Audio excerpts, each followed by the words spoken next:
word of Ellen White's writing, The Spirit of Prophecy. So beautiful. And I'm just going to share a passage from here in a minute after I just share a few more things about Shalem. And it's just so clear that he cares about, the mind, but he cares about the physical body as well. Shalem itself is about 30 k's out of Ellen White's writing, The Spirit of Prophecy. Out of Manjimup. If you know where Manjimup is, in the deep southwest, south of Bunbury, a bit further inland, past Bridgetown. And we are about 30 kilometres out from Manjimup towards Mount Barker on the Muir Highway. We're tucked right in the middle of the state forest, and we're about 4 kilometres off the highway. So most times you wake up in the morning and you just hear the birds singing, and you might hear the odd truck if the wind, is blowing from the highway. But otherwise, it's a beautiful environment. And every day I wake up there, I've just got to remember to praise God that it's a little touch of heaven. A little touch of heaven. My family, Nikki, my dear wife, and myself and our children, we were called there back in 2006. And I used to work for Telstra as a Faultman installer for nearly 16 years. And God, through supernatural ways and miracles, opened the door for me to be able to get voluntary redundancy. That's another whole testimony again. And for us to sell our property closer to Manjimup and to move out onto Shalem, and to be involved in the health work. That road hasn't always been smooth. I think the old devil didn't want us to go there. But as God has called us to lay our lives at his feet and ask him, Lord, you have your way, use us. You're calling us here to be a blessing to others. Then with a lot of prayer, with a lot of physical exertion, a lot of hard work, with his blessing ultimately, we've seen Shalem now be blessed in a major way. Last year, and even though COVID was a test to so many businesses, to so many people, Shalem had its most flourishing, busiest year last year. We were virtually busy every program right throughout the year. Yeah, so praise God for the blessings that can come out of negative things that are happening around us. We've had more tests happen this year, obviously with different laws in place. But as God has said, get your feet wet. We're to go forward by faith to do what we can do. And so that's what, as a team, and this is a team, I must remember, there's several families there. We've got about 4 families on the property, and including those who support us, like Peter and Jeannie and other families off the property. We're running programs now as ad hoc volunteers and still reaching out to people that are coming. And I don't know if Benji's going to show a short testimony, are you, Ben? Yeah. But one thing from one of our last guests that came, and she'd come for a program in December, and with what she experienced, she booked in again, and we had her there 4 weeks ago. She wanted to come back. And I'm going to ask you a question. What was the chiefest motives for her in returning the second time? What did she experience while she was there? Peace? Love.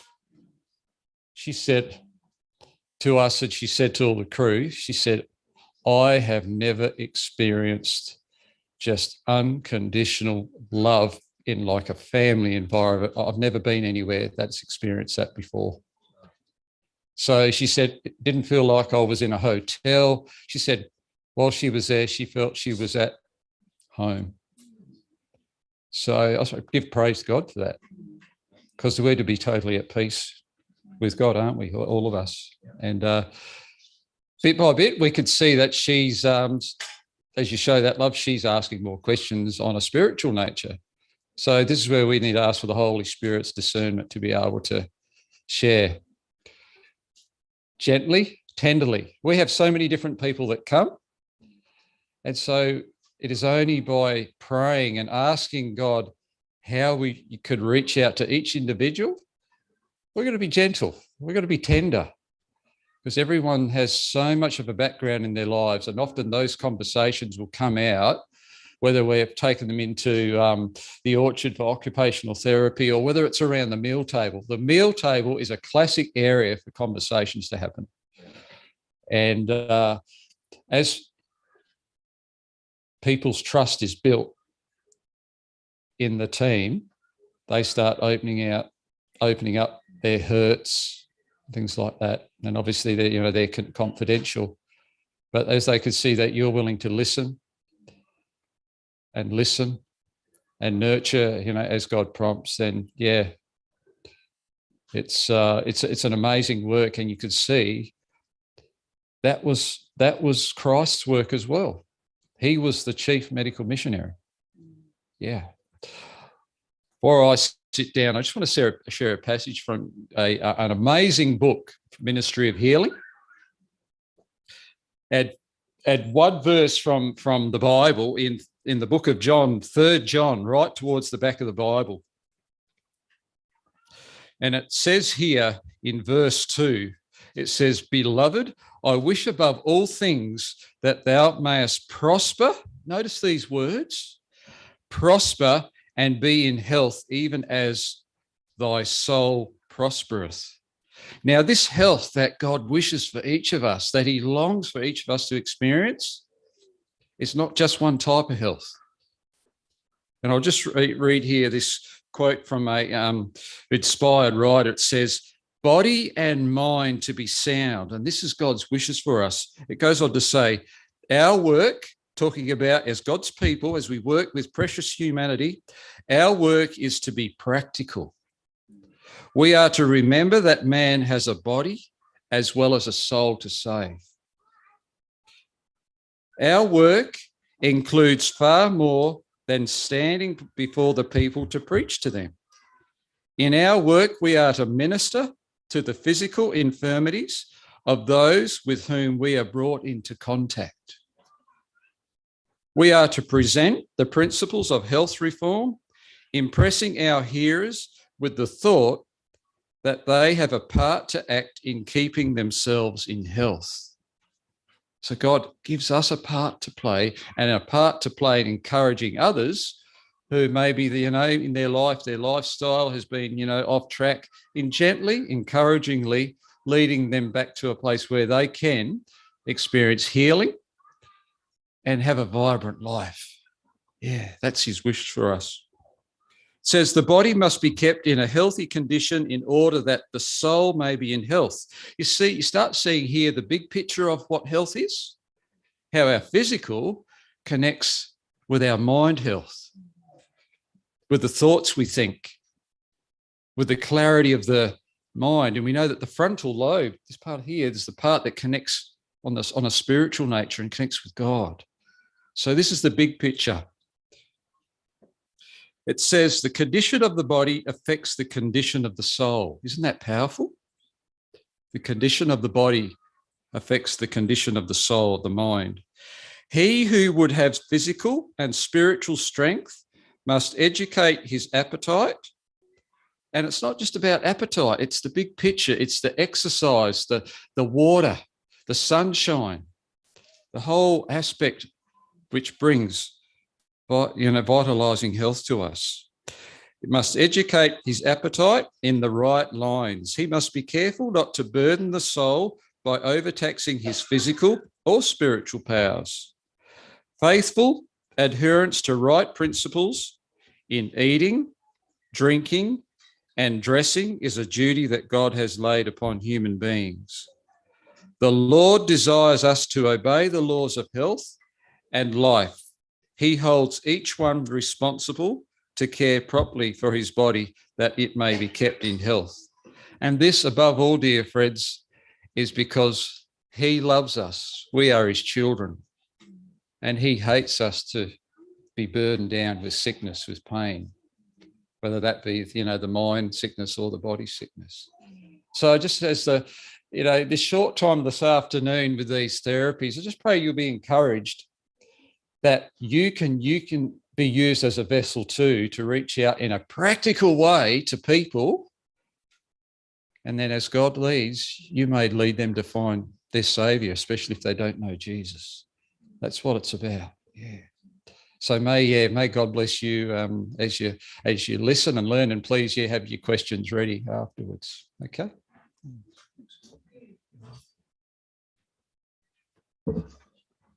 So if you're from Shalem as a volunteer, would you mind standing? If you're involved with Shalem and you've been a volunteer. Yeah. Okay. So just to give you an idea, we're not big, but we are a team. And that really does make a difference as to how a team can work together. So thank you very much. My testimony is that we've only been in Manjimup for 1 year.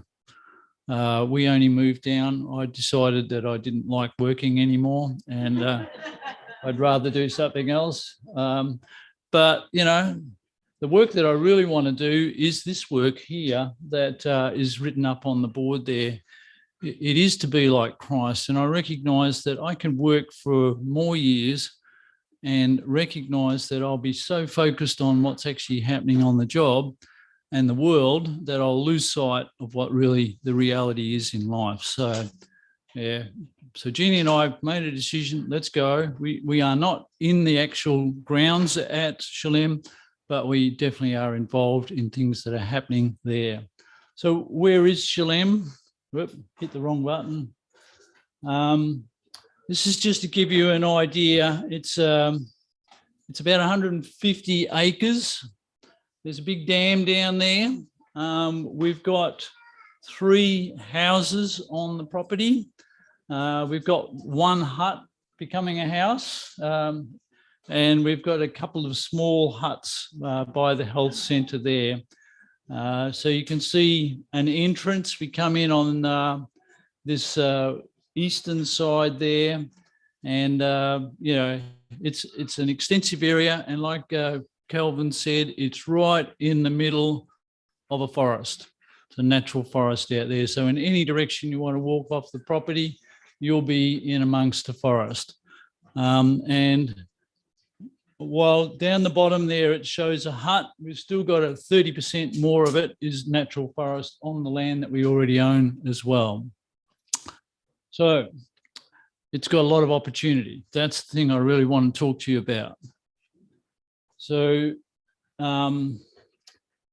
we've got a healthcare centre, and that has been the centre that has been the main focus, and that's where, as we said, this last year we made the most amount of income out of. But then the mandates came along. And when mandates come along, you have to be agile. And that's what God's expecting his people in this last days, to be agile.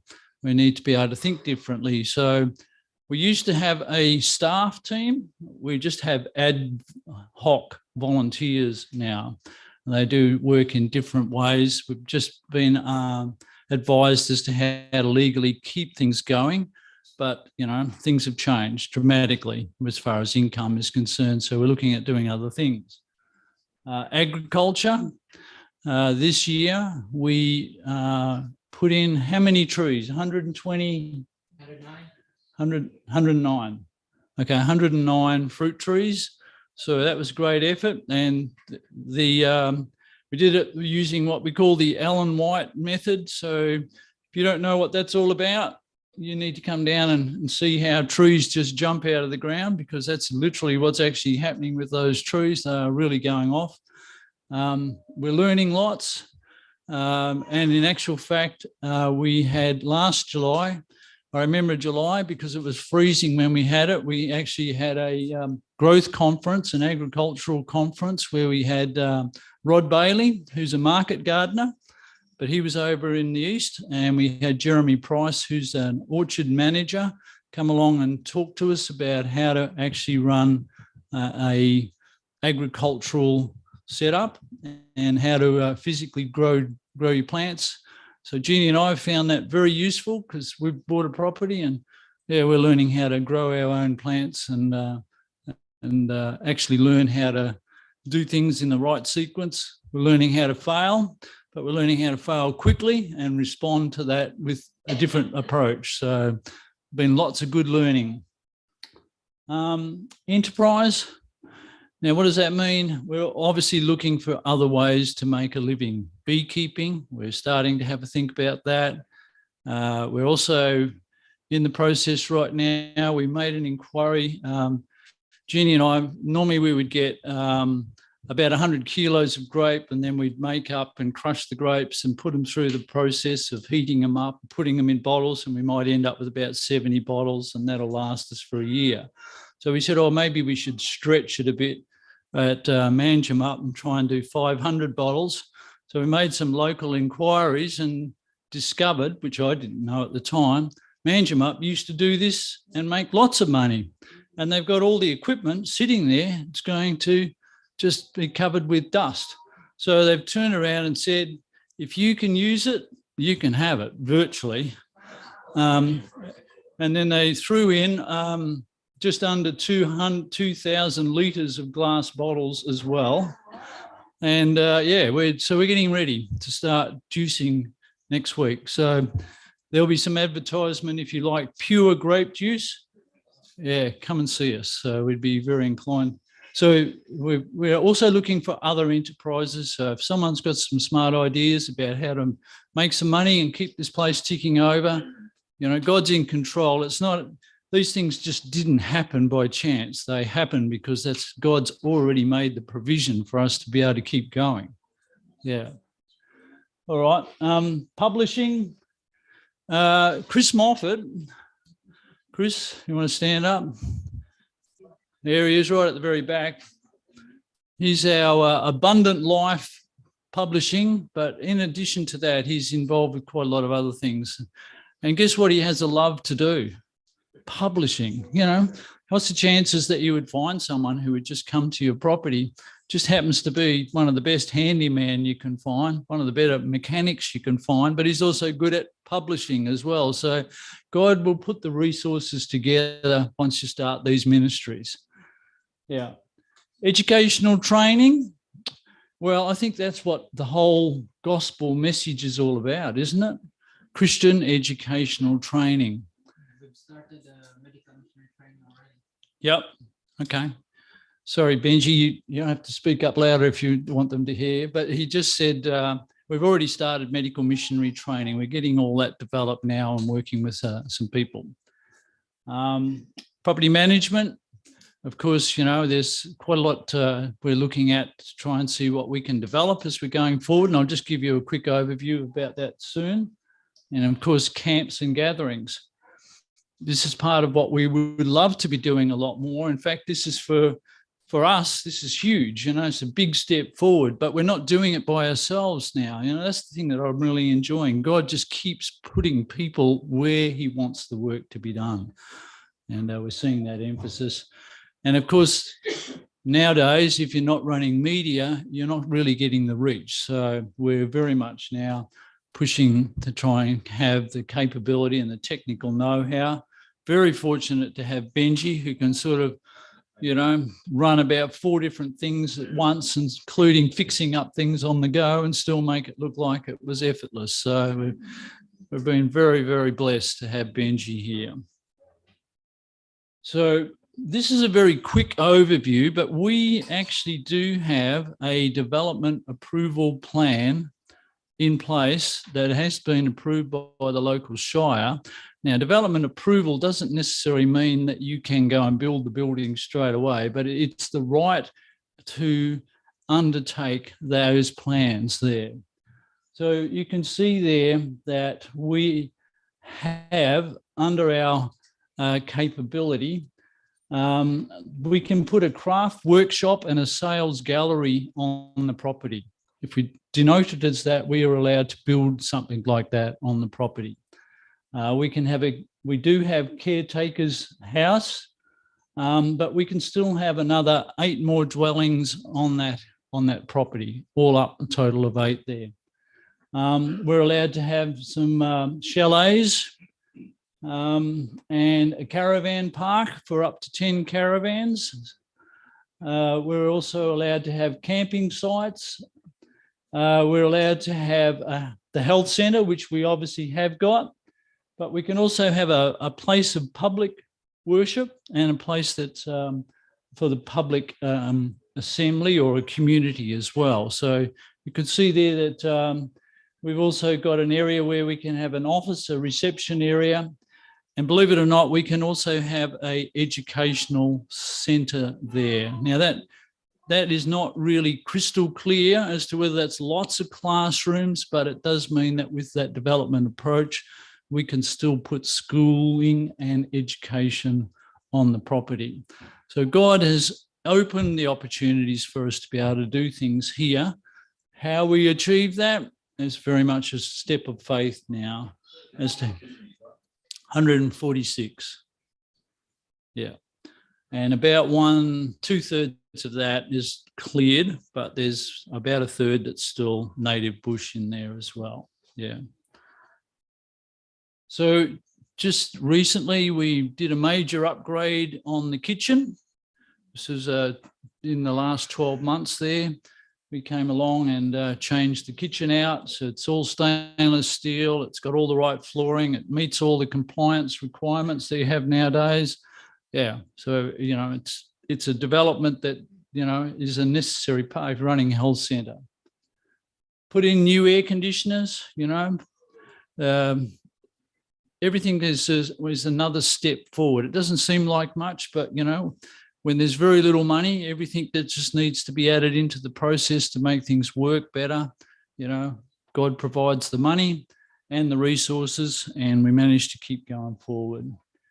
We had to go at drilling for water, and we thought this is a really good thing. God would be with us, but guess what? We didn't get one drop of water.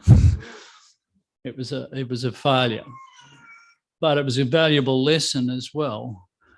Because we've since learned that finding water, drilled water on the eastern side of Manjimup is more likely to result in salt. And Jeannie and I, we live on the west side, and we can tell you we actually found good water on the other side there. So, yeah, based on that knowledge, now we'll look at things about how we're getting to get water in a different way. Sorry? Well, yeah, we have already got lots of tanks of rainwater, and we do have a freshwater dam there. It's about how we manage that water now to make it the most effective. We went down 30 metres. No, we can't. It's just pure rock. No, this is it's just all rock. Yeah, you don't want to be spending any money on it. You suddenly changed your rates big time. Yeah. Yeah.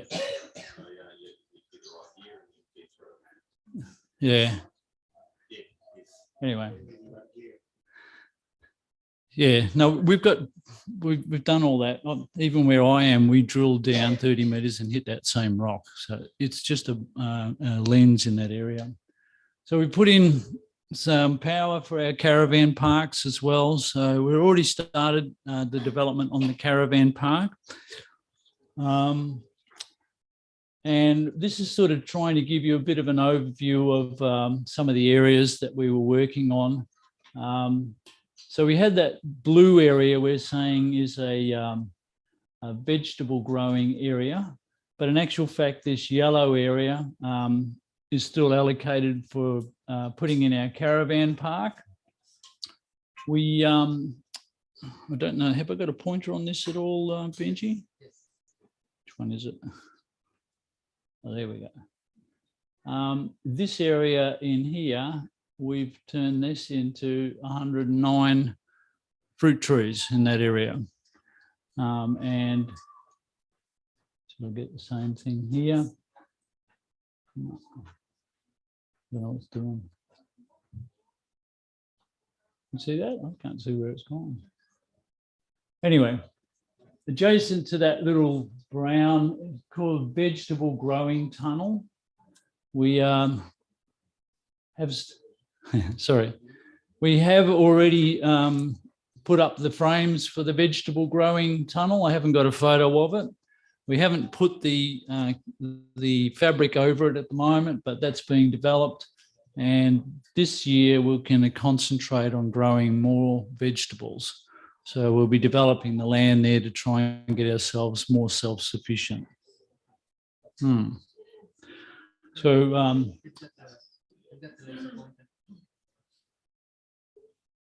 that it? Yeah. Just point on the screen. Where am I? It went this way. Yeah, all right. I'll keep moving. I have a laser pointer here. It's all right, Benji. I don't know. Things aren't operating, mate.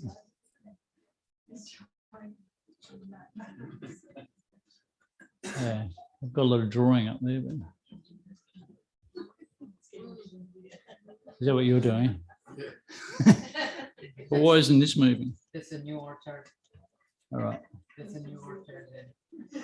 Better hit that next button. Nothing's moving there. So this is a bit of a view of what it can look like in the middle of winter. We're not too far away from that green look, are we already?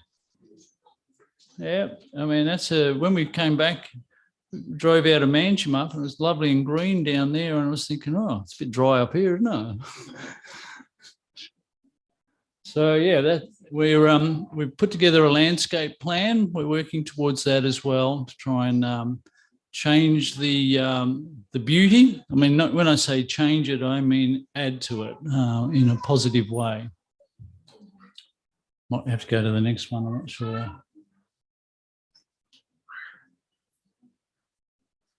Yeah, so one of the big concerns that we do have, and this year we experienced that concern again, is fire. We were blessed this year. We had a fire that came within 1 or 2 kilometres, Benji, about 2 kilometres. We're very fortunate that the wind changed and it took it off in another direction. But we have actually had it where the fire has gone through the property. But once again, there was a lot of prayer that night. But yeah, God did intervene and showed us in a very positive way that you could have a fire on that side of the road and everything growing normal on the other side of the road. So yeah, thank you, Lord. Just go for another one there, mate. Thanks. This is the machinery shed. As you can see, we've got a bit of work to do in these areas there. So that's one of our projects this year, is to pull that equipment out, put a floor in, change some things in there so that we can operate just that little bit more efficiently. Next one. Okay, so these are the frames that have been used for our tunnel. So yeah, in this particular case, we've taken them all out, we've leveled that ground, and we're ready now to put those fabric back up again there. So, got it working? Okay, great. Yeah, irrigation and reticulation in the area is something that we're still working on. And this is an example of what it's like when we're down there with the capability of being able to park caravans. We're still in the development on that work as such. All right, so I'll just finish up at this particular point here. And yeah, if you want to discuss more about what we're doing down there, come and see me, come and see Cal. Yeah, we're always going to be keen to talk to people who want to be involved with the ministry. So I'll hand it over to the girls to have the discussions there. Just want to move it. So. Yes.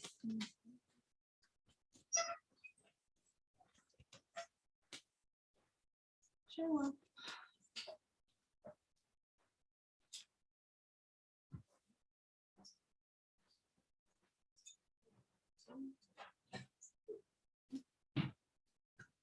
Got your remedies. It looks good enough to eat, doesn't it? Oh, microphone.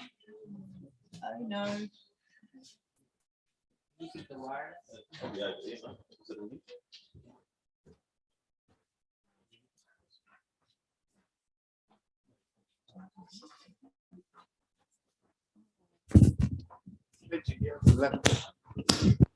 Use that for the introduction. Yeah. In a little. Okay.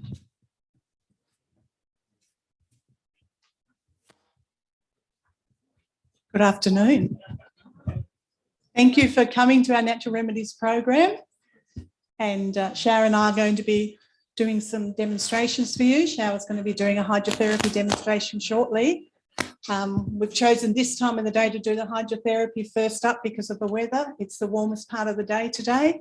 And so when you're doing hydrotherapy, you want to make sure that your patient is very comfortable and warm and not cold. But just before we start, I'd like to open with a word of prayer, if you don't mind. Let's bow our heads. Heavenly Father, we just thank you for this wonderful opportunity to share the amazing things that you have provided for us in this earth. Father, we just pray that we will be open to the Holy Spirit, giving us understanding and giving us wisdom and a heart that wants to do for others what you have done for us. In Jesus' name, amen.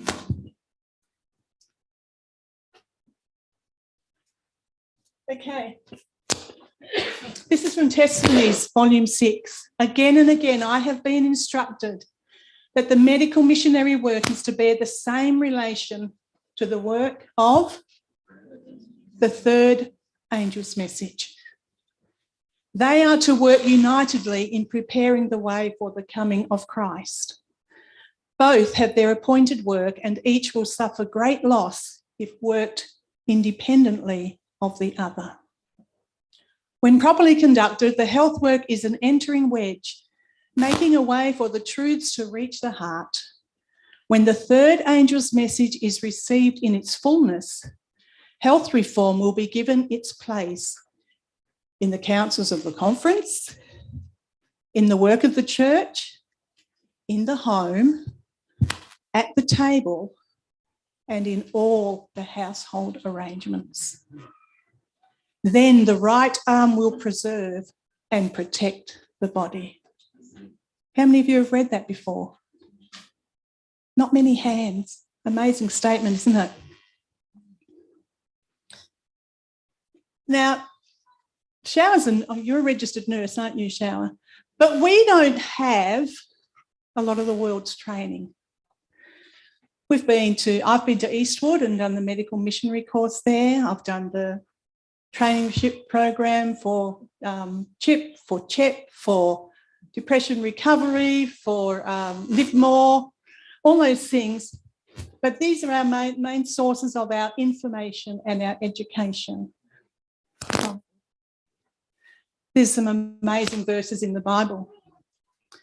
Over here is a number of DVDs that I have got. There's Rob McClintock up there, some absolutely amazing information.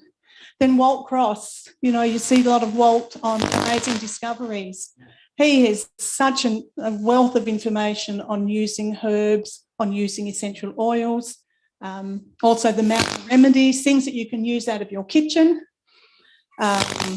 Barbara O'Neill is a section there. The little one at the front is just on poultices by Barbara. The one behind it is Lana Drebbett. Oh, and we've got some handouts for you, and you'll find some of Lana's recipes in there on flu bombs, on making penicillin. And then on the right-hand side was Dr. Ray, I can never say his name, O'Barsman, who's no longer with us, but he's a wealth of information too, because he did a lot of work with the Native Indian people in America, and the Cherokees, and he's just got a lot of information on there. There's also, this is just one page of about 12 pages, and these are all quotes from Sister White on the using of natural remedies. Charcoal plays a really big part. And so I've just put that first one up there. These are some books that we use. I know that the hydrotherapy one is coming from this big book here. Then we've got Nature's Healing Practices by Agatha Thrash, Charcoal Remedies, Ministry of Healing. You see, I've put it up there twice because my book's a pretty old one. Back to Eden, really, really good book as well. Then A Simple Diet, A Spectacular Plan. Practical Home Healing, the one in the middle with the blue, was out of print for a number of years. It's a Queensland lady, Margaret Wright. She's no longer with us, but now it's been reprinted. It's got a different cover. I think it's got a little cottage on it, and it's available from Steps to Life in Victoria. A lot of these things are available from Shalem Health Retreat, like the charcoal, and I know that they have a number of books there. Amazing Discoveries, you can go onto their website and order things. Steps to Life Australia. And a lot of Walt Cross's and Barbara O'Neill's DVDs are available for you to watch free on YouTube. So just go in and have a look and learn more.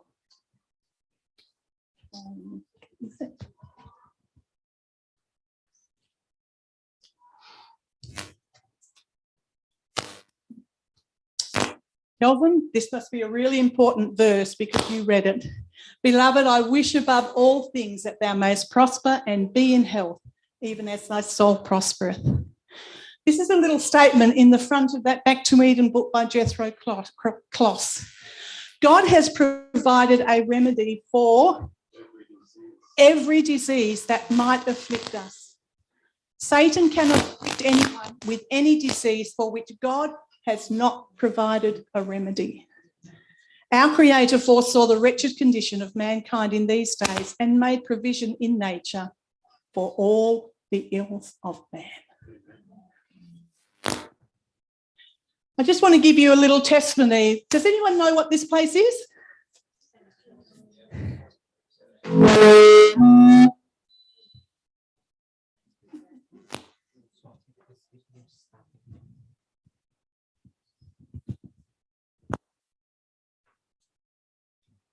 Usually use a microphone because I talk quite loud. This is in Romania. This is the Hergalia Health Centre in Romania. And I had the privilege, it was my very first overseas trip, and I've only been out of Australia twice. And in 2010, I was at Hergalia, the OCI, which is Outpost Centres International, had their conference there. And I was able to spend 2 weeks there. So that there is the health centre. That's one of their accommodation buildings over there. They grow most of their vegetables in hothouses because half of the year it's like minus 36 degrees. But a group of us there, and there was another Aussie lady and an American lady, and we went for a walk on Sabbath afternoon. And the American lady, and I can't think of her name because, 12 years ago is a long time, and she got bitten by an ant. And the lady that was with us, she said, well, hang on, we just need to look around here because wherever there's something that will bite you, God's provided something that will heal you. And we looked around and we found a little fern, a bit like the bracken fern we have here, with a tiny little new frond coming up, broke it off, crushed it and rubbed it on, and the pain instantly relieved. So that was just a testimony that wherever we are, God's always got a remedy.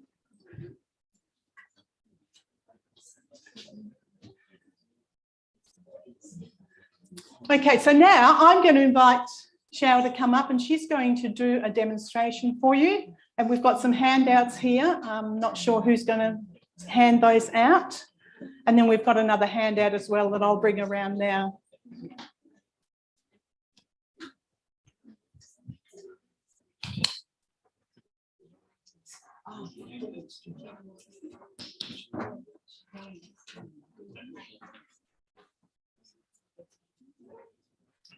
No, not yet. Oh, still with the can.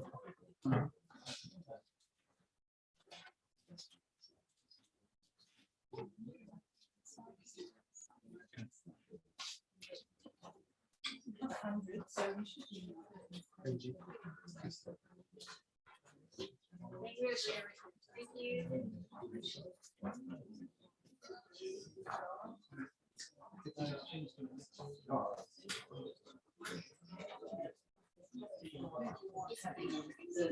This is how to serve.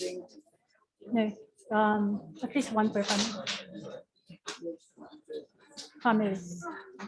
At least one per family.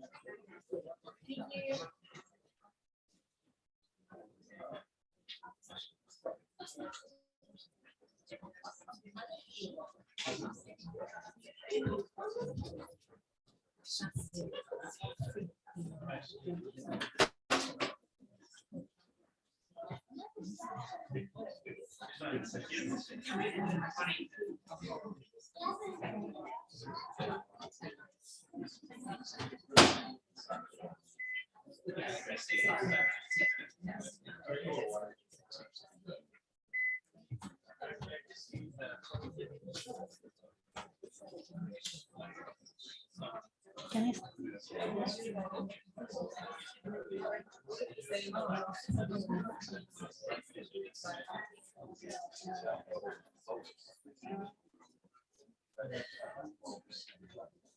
Yes.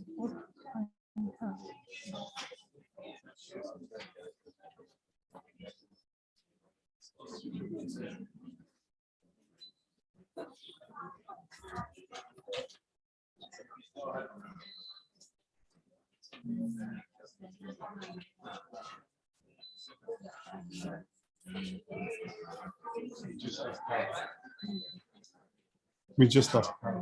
Oh, no.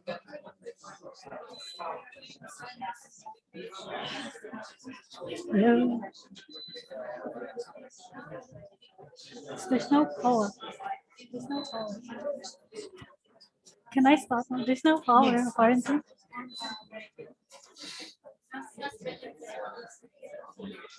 Where's it gone? Yeah, there's no power. No.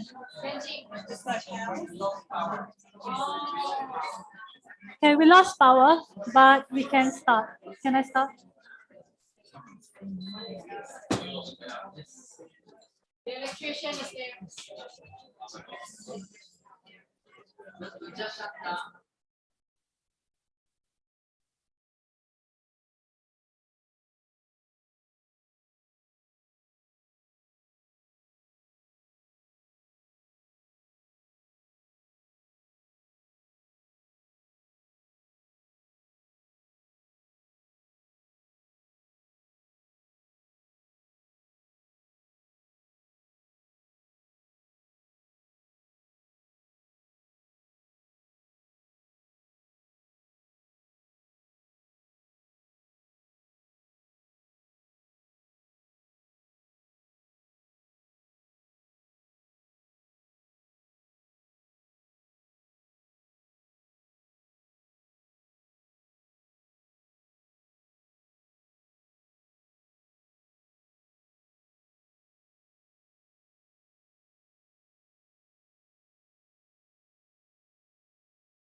Hello, hello.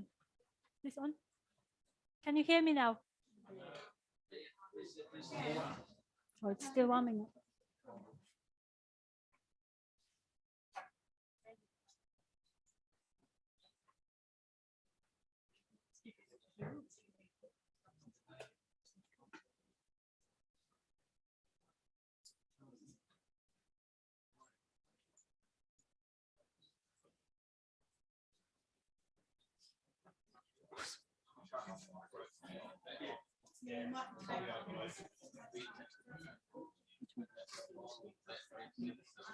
Yeah, I've removed it.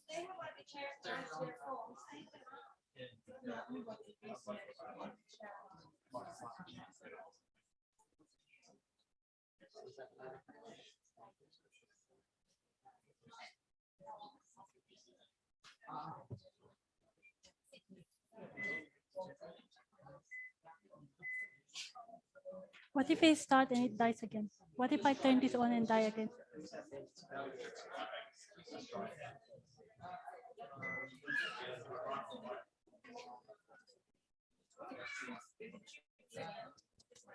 Hello?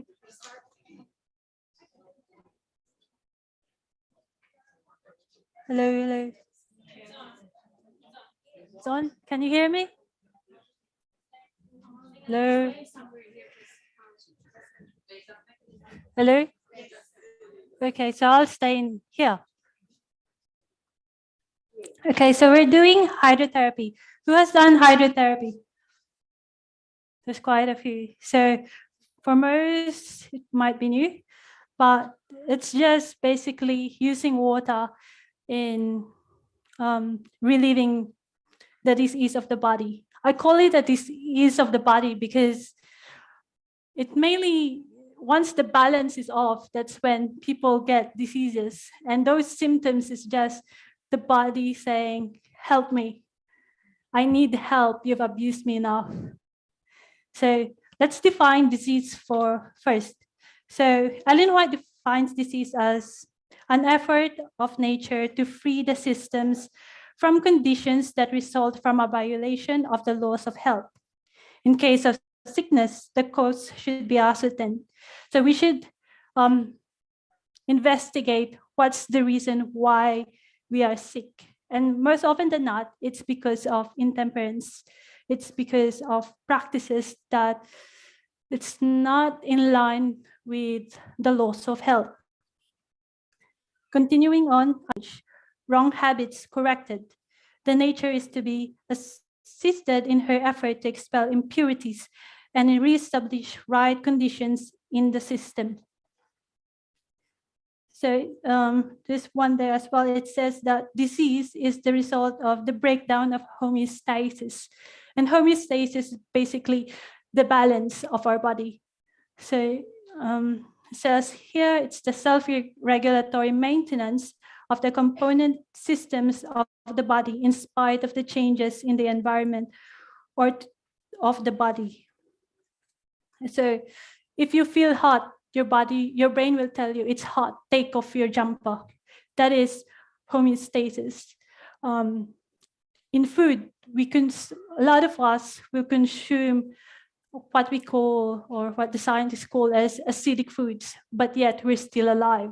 And that is because of that homeostasis built in our body. It's trying to correct everything so that we will sustain life, so that we will continue living.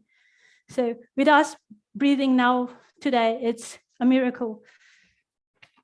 So we'll just go to the general principles of hydrotherapy. And that's this. So with hydrotherapy, we have hot and cold applications. So with short cold applications stimulate the circulation. Why? Because if one area is cold, the body will send the blood to that area to make it warm. Long cold applications depresses circulation and metabolism. Short hot applications stimulate circulation. It's the same thing as well. So if it's hot, so the blood vessels are dilated. So there's better circulation because the blood vessels are wider. Then, where am I now? Long hot applications bring about blood into the area. Short hot followed by short cold produces alternating circulation. So this is basically the principle that we are going to work today. Hot and cold. Hot dilates the blood vessel.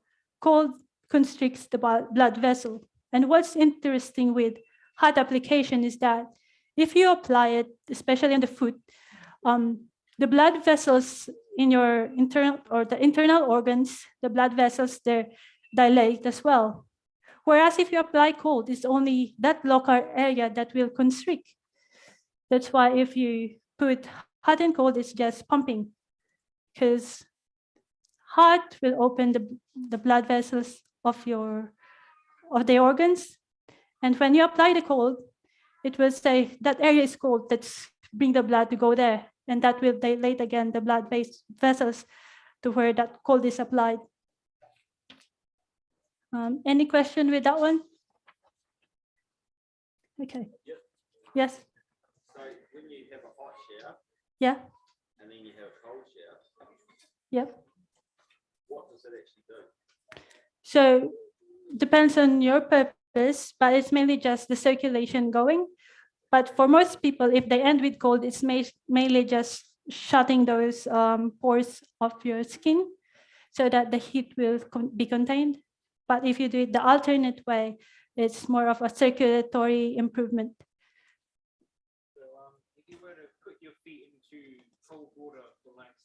maybe 2 minutes, Mhm. and then put them in hot water for like maybe 5-10 seconds. Would that do anything interesting?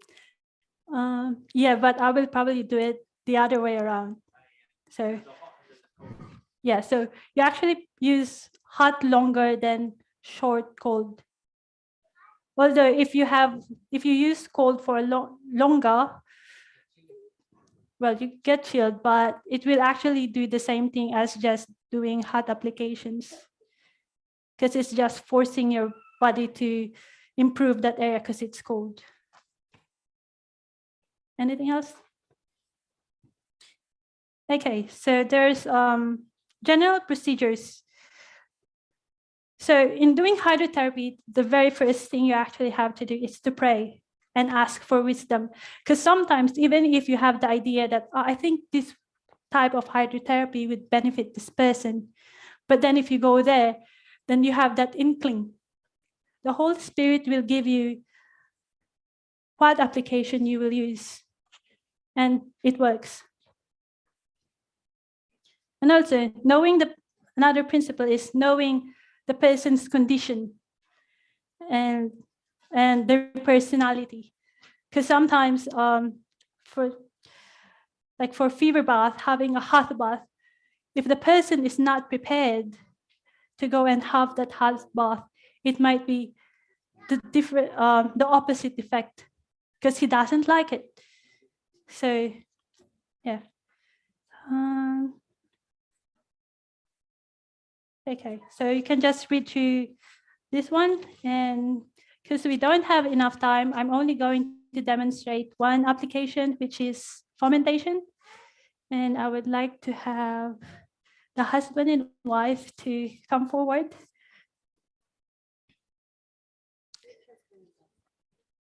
So it would be, well, there's plenty of husband and wife, but I have another husband and wife. So if in page 2, so fomentation.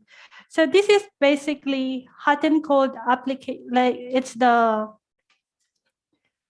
for the foot, you have the hot and cold application. But because in certain areas of the body, you can't actually soak it, so we will do fomentation instead.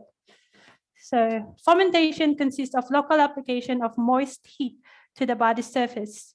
A fomentation is usually made of a blanket material, preferably 50% wool and 50% cotton. That is because the wool retains heat and the cotton retains moisture. But for today, we're actually going to use towels, because most families have towels. Not a lot of people would have wool. Well, I don't have wool. And yeah, if you get it from the op shop, but whatever is available, preferably natural fibers. Okay. Any question with that one? So what does this do to the body? So it promotes the increase of circulating white blood cells. So if you actually have a fever, your white blood cells increase and your white blood cells are more active as well. So we're just mimicking that. But then the fever would be mainly on a local area, so that the white blood cells will be concentrated in that area.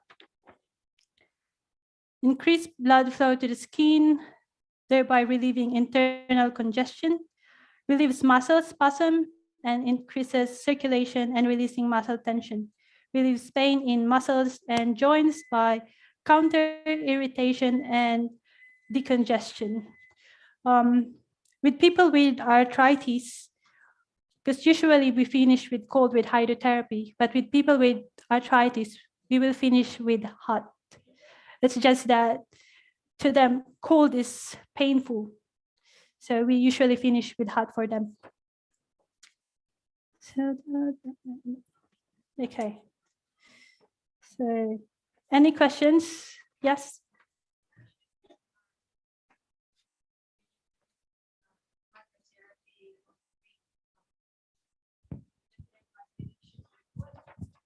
Yes, you can do it with people with diabetes. It's just that you have to adjust the temperature for them because they cannot feel it. So generally, if it's, yeah, with diabetes, it's generally 40 degrees would be the hottest. If you go beyond that, it might actually burn them because they can't feel it.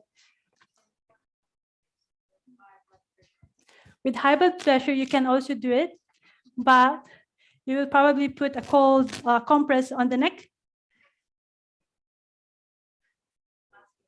Yeah, or if you have an ice pack, you can just put an ice pack on the neck. If you have a headache, then do hot foot bath. Hot foot bath. So I did put on your handouts, but I didn't put how to do it because it's just basically soaking your feet on hot water. I ran out of handouts, so if you could give me your emails, I could send it later. Okay, any more questions?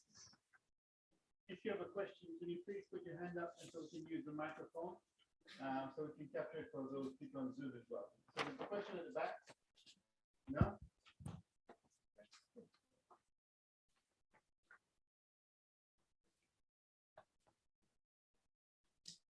Not yet. If there is no more questions, we will proceed with the fermentation.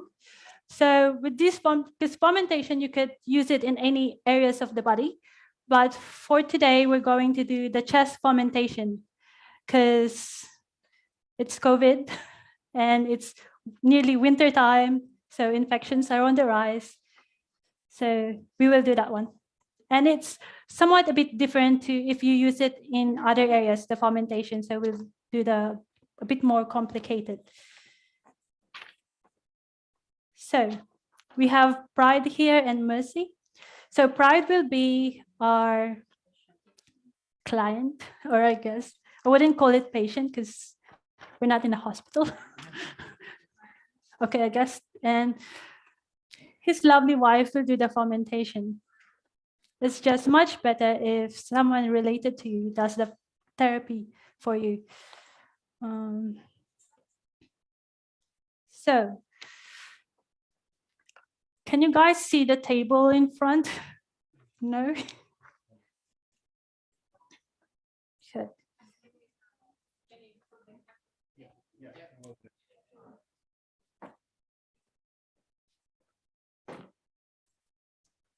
So there's actually a lot of ways to warm your fermentation. We'll talk about that first. So to me, the best one that I really like is just using the microwave because it's easier and it has the timer. But if you don't have a microwave, you can just use boiling water or a pot of water and just dunk. These ones are already wet. So if this one is dry, I will just hold the two ends and put them in a pot of boiling water and wait for a while to warm up. And afterwards, I will squeeze it up and put it in between a towel.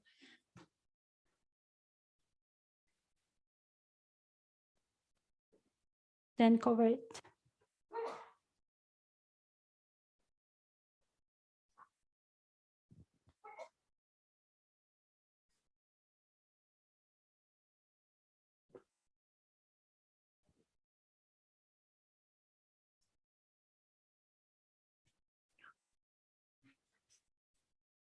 Sorry. So once you've covered that one, you just have to roll it to just keep the heat inside. So we'll start with Pride lying down on the table.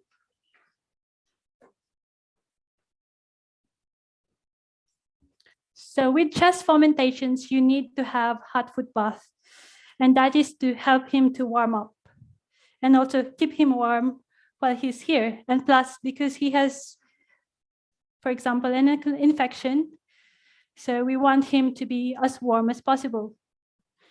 So, yeah, if you could put, yes.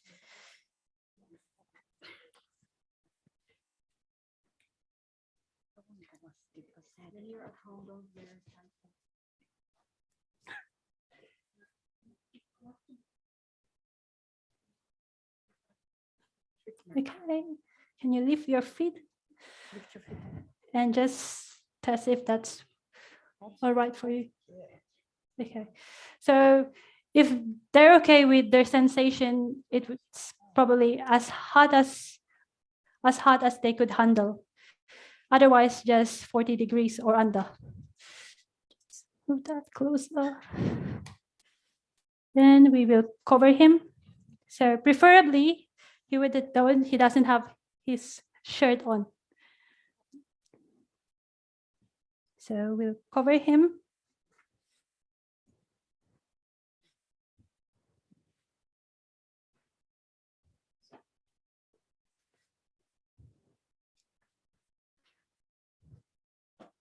Yes.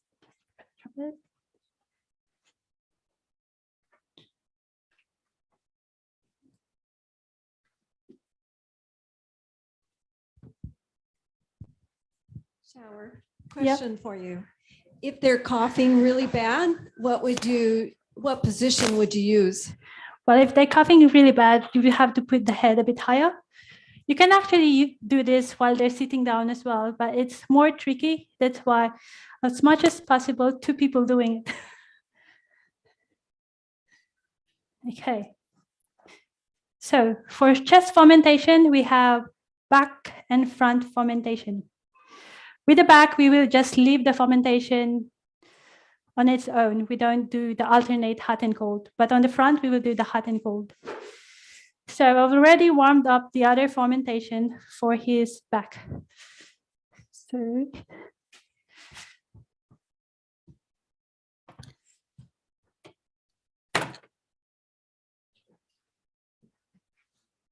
can you come here?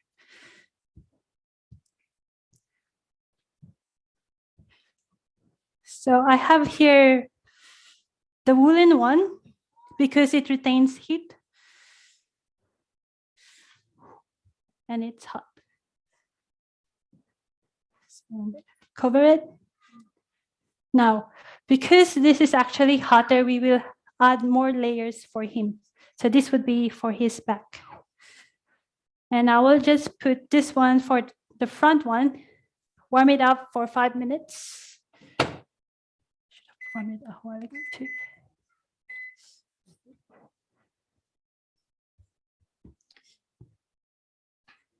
And you could sit up for us.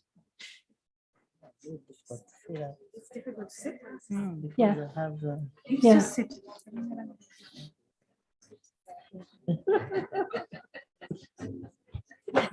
Okay. Lie down. Okay, so it's nice and warm. Can you just tell us if it's too hot so we could add more layers to the one more layer?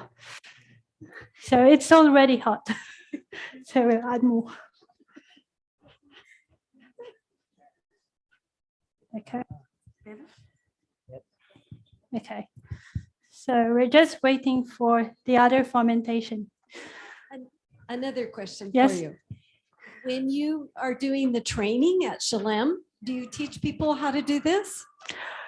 If they're interested, yes. But if they're not, I don't teach them. So they'll get hands-on being able Yes. to do that. Or yes. Well, if I do have time, I actually like, especially if they're husband and wife, if I have time and if they're both available, I actually ask them like to come with me and I do the fermentation on the husband and the wife can watch. So she would know what to do when they go home.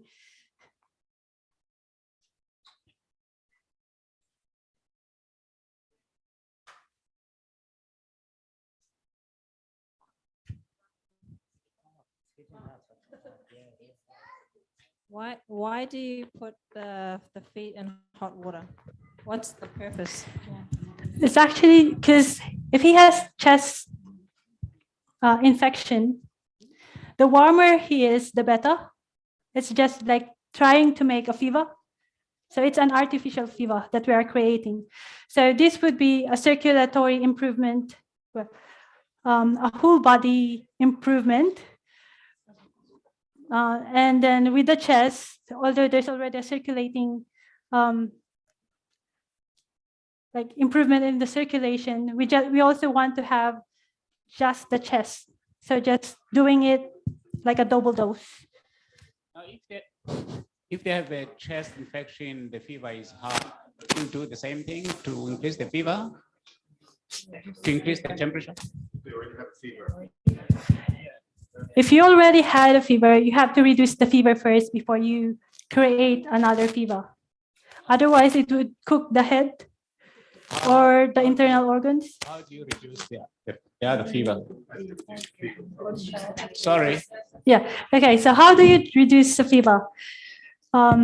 First of all, you can actually do just a cold shower, Right. an ice bath, Right. or just the cold compress. And another way is of putting cold compresses on your armpits. That will greatly reduce the fever. But temperature will be start because it's a prank. Fever is a prank, so we're only concerned when the fever is too hot. But fever is a prank. Yeah, it's not an enemy. Well, if it's over 40, you have to be concerned already. But if it's for younger kids, 38 would be too hot for them. Okay, we will put the hot compress soon.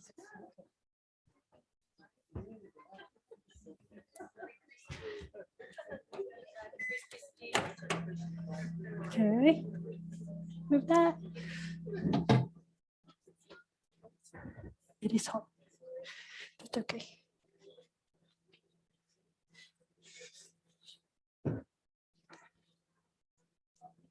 It's only the chest. No, just fold it. So,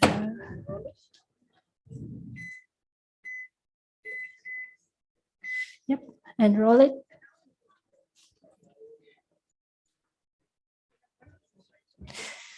Okay, so we will be putting the hot fermentation on your chest.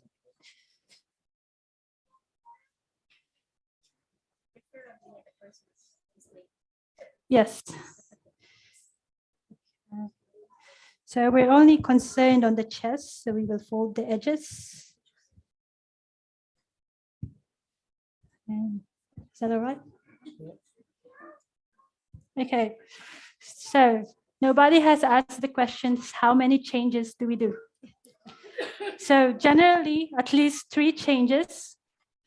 That one is actually tiring for the body already, but if they can still tolerate it, you can actually go up to 8 changes. So I think in the handout, it says 3 to 4 minutes.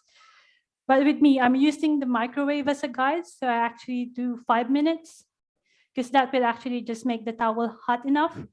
And it will be long enough to leave it as an application.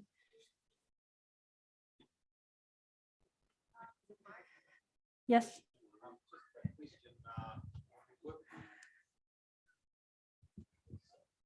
Just a question, doing this procedure, how long would you expect to reduce infection in the lungs, or what you're trying to do? Would it be, what would be the duration? Would I expect to see great things, or is it a slow process, or how does the recovery time? That I'm not quite sure because it depends on each person. But then, like if you go to the doctors, what do they say? 14 days. Course of antibiotics. Yes, but then that's actually 14 days. That's actually like the cycle of the infection itself is 14 days. So you will actually, hopefully you will expect that the person will be better in its 3rd day.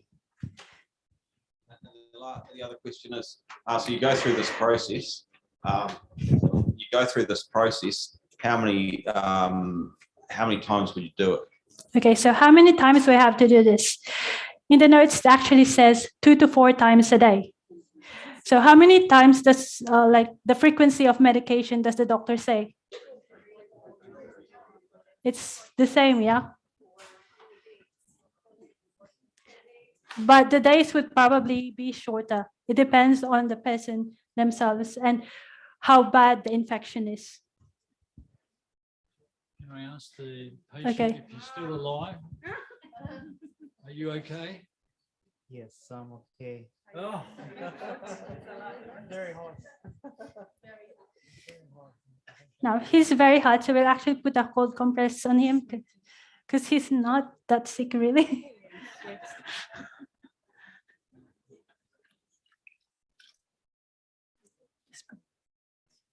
Yes, I'm okay. No, better. So just treat it like a fever if they're feeling hot. Any more questions?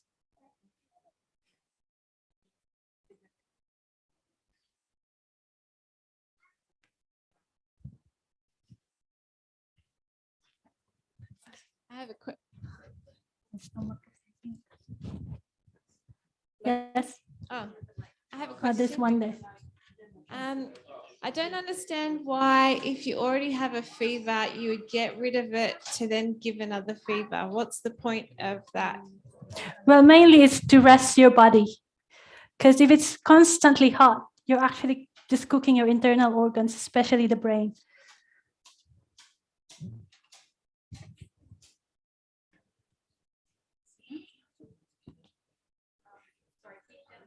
Oh, yeah.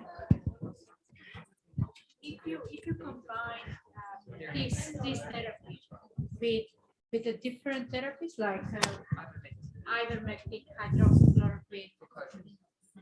That I'm not quite sure with that one, but I'm sure it will benefit.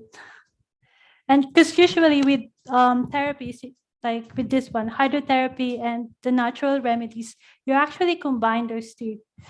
Because what's the point of improving your circulation if you have bad blood? And to have good blood, you actually have to have good food. I'm just wondering too about the patient, particularly after 4 or 5 applications of the fermentations, would they eventually become a bit dehydrated? What about Yes. the application of water, Yeah, drinking water and hydrolytes and stuff? I'll just finish this first and I'll answer the question.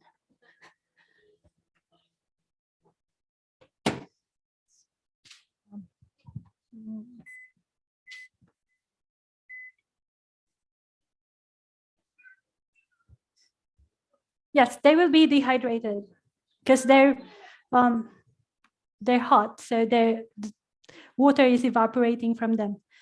So after this one, we will put cold drop. So we will do cold drop first. Let's put that down first. And so if you're not comfortable and you don't know the person, you can actually ask them to do the cold drop on themselves. But we have the wife, so the wife can do it. It's not icy cold because the water here is cold, but it should be cold enough. Yes. Like this. Yeah, if you could put it underneath his clothes. Yes. So yes, so with the question, yes, you do give him water afterwards, but they have to rest before they could eat, because it's actually the resting where a lot of things happening. No, just rub it. So we rub it.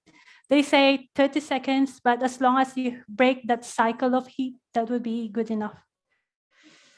Okay, yes. Now we will put the second lot.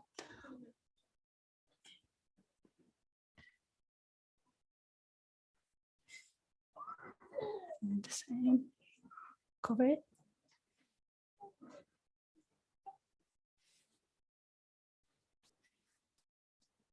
Do we have another question? Or you guys are okay? Yes.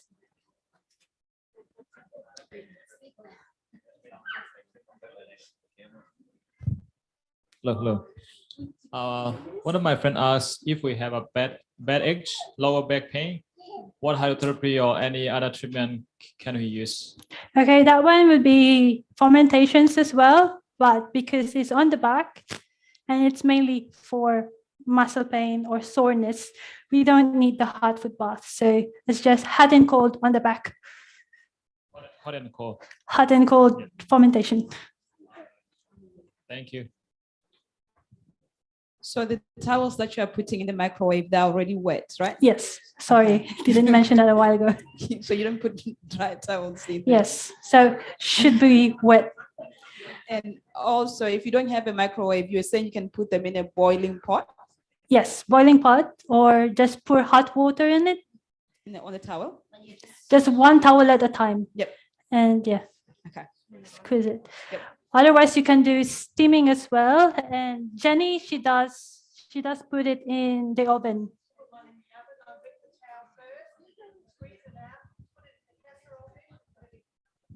Yes. With different patients, is there any dangers with anything other organs that could be warning signs that could spring up that, hey, you're doing the wrong thing? It's like if they've got heart disease, or if they've got different other ailments, kidney issues and liver issues, and you tried that, is there a chance that you could cause them damage? Generally, it doesn't cause damage. That's why you have to adjust the temperature. Too hot sometimes will probably too much for people that are really, really sick. For people with heart problems, just be ready to have ice with you to put it on top of their heart. It's just to cool down and to slow down the heartbeat.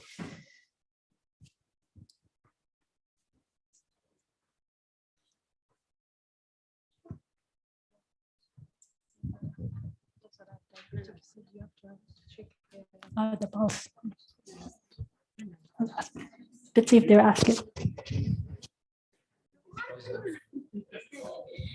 Is there an age limit to doing hydrotherapy? Babies, elderly? There's no age limit in doing hydrotherapy. It's just that you have to adjust the time and the temperature.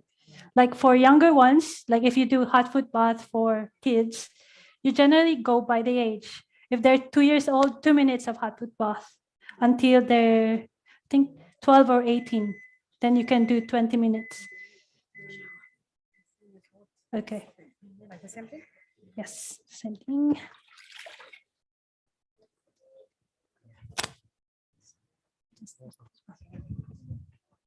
So our client here is getting hot. Okay. A shower. Does the person need to sleep after the procedure? It's not sleep, but it would be rest. Yeah. Yes.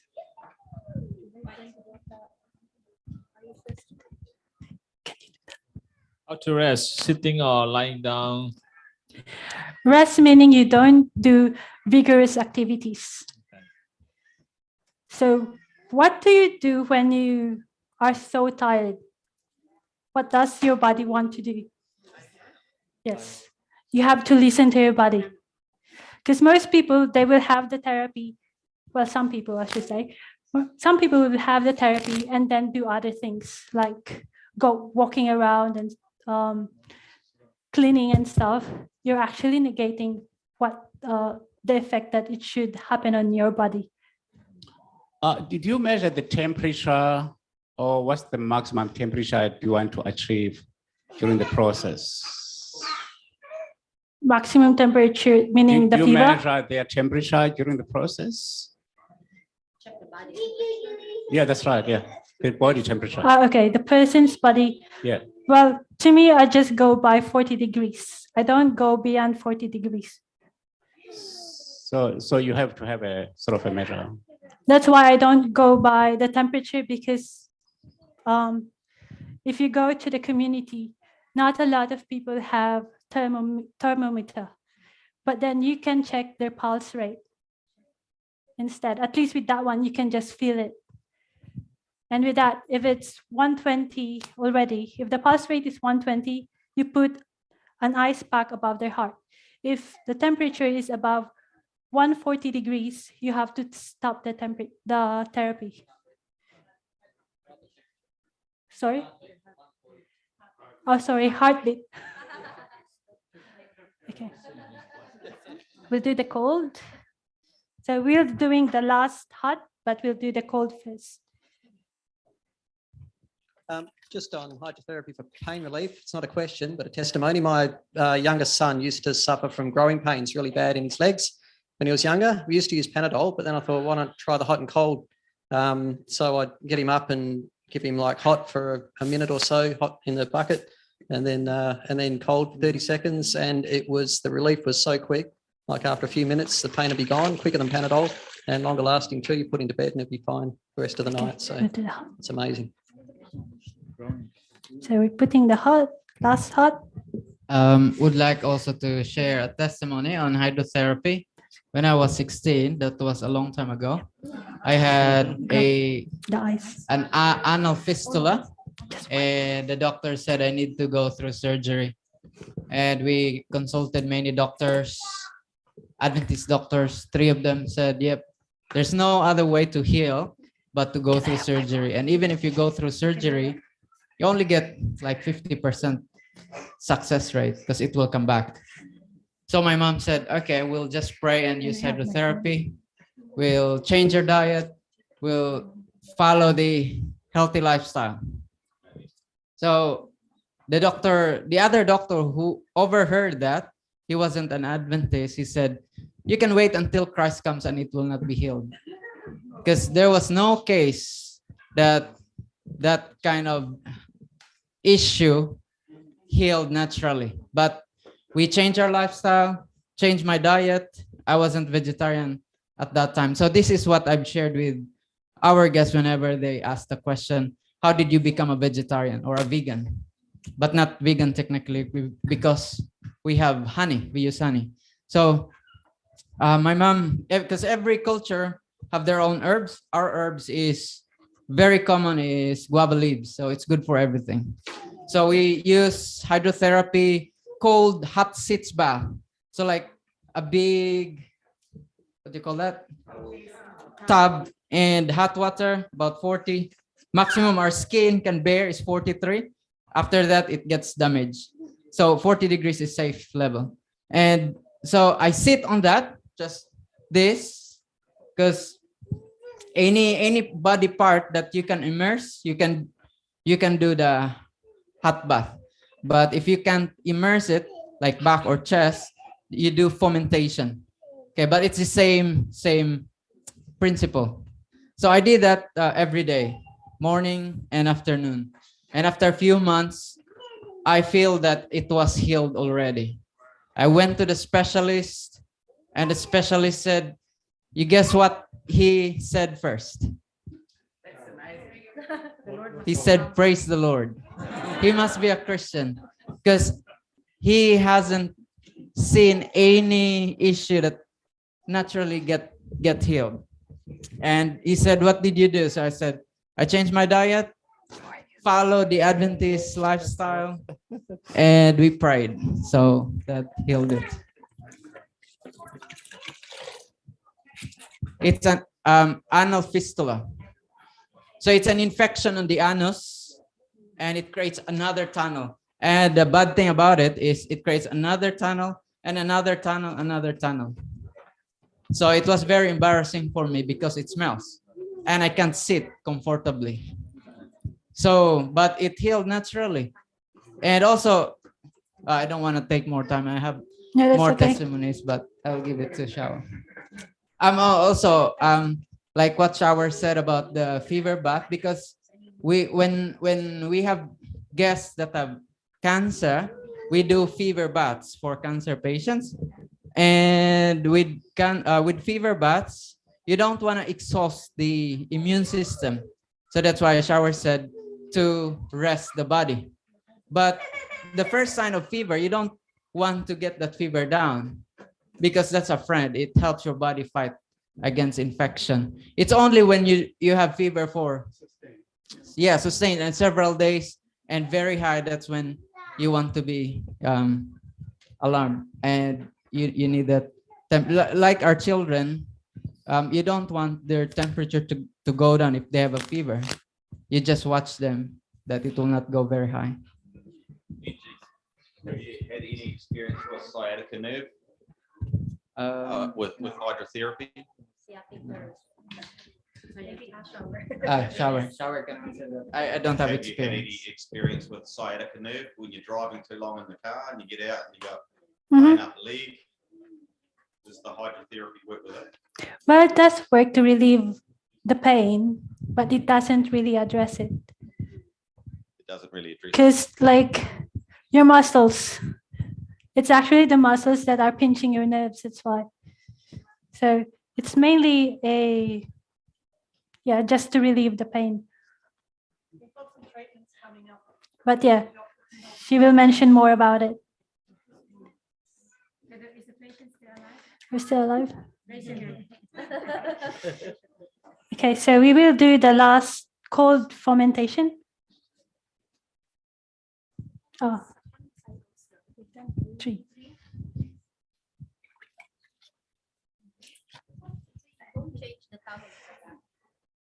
No, you can, but you don't need to.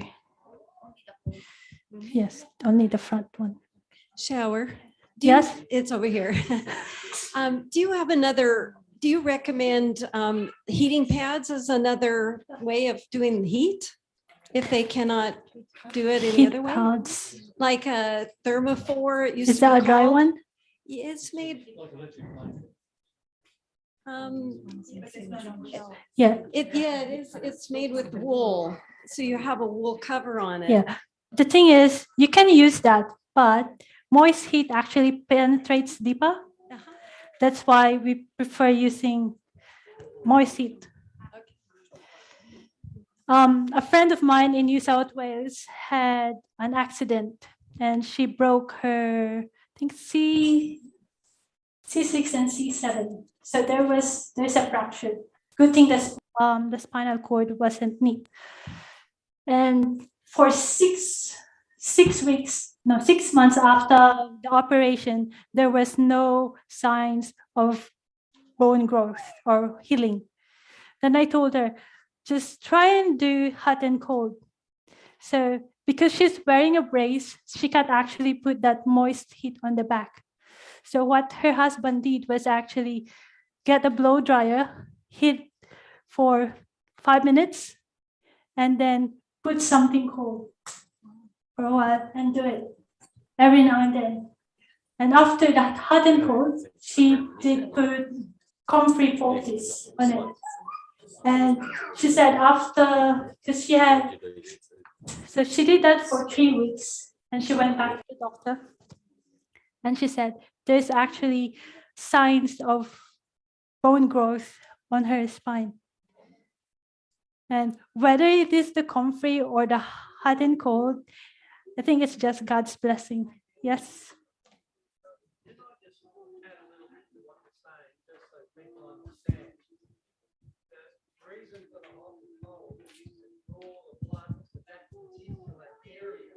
Yes. Because the Bible says the life is in the blood. Mhm. So what you're trying to do is draw the white blood cells to that particular area to do their work. Yeah.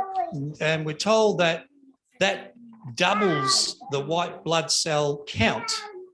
You also said it's interesting that they need to take a rest. And the reason you need to take a rest afterwards for about 20 minutes to half an hour is because it doubles the white blood cell count again. Mhm. And therefore, that's what's giving you the healing.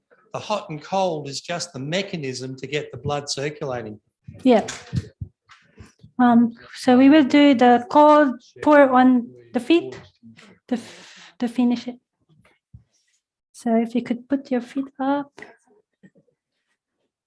Good thing he's quite agile. Pour cold water.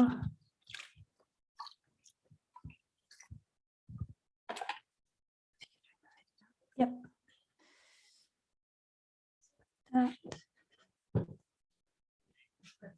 Dry it off. So we will do the cold on the back as well. We will do ice on the back. So this is another way of doing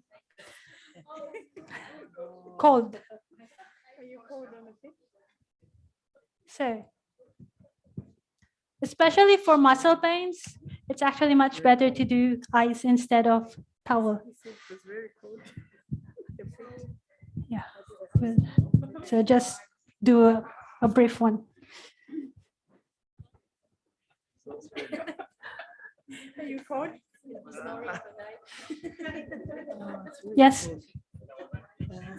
How cold is the cold water? Is this just water from the tap or it's water from the fridge? Ice water. Ice water. So if you have ice, use ice. If you just have cold water, then just use it. Yeah. I did 2 seconds. So you dry him and keep him warm.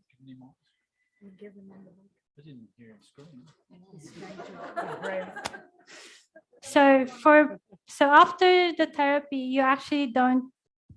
You should ask the person not to step on cold ground, because that will give the person chill, and it just negates everything. Then you have to do it again. Yes. Okay. I also want to share the Just don't step on the principle floor, from the Ministry of Healing. The Ministry of Healing says that perfect health requires perfect circulation. So hydrotherapy promotes circulation, as well as the heat triggers it activates more immune cells, and also the cold also triggers different kinds of immune cells. So that's it. So we'll give the floor to Jennifer if you don't have any more questions.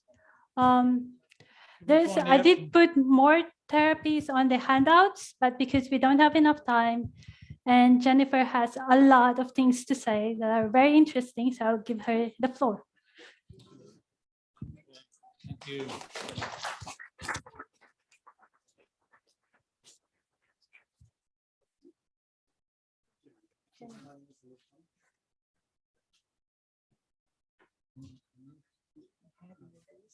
Obviously that goes.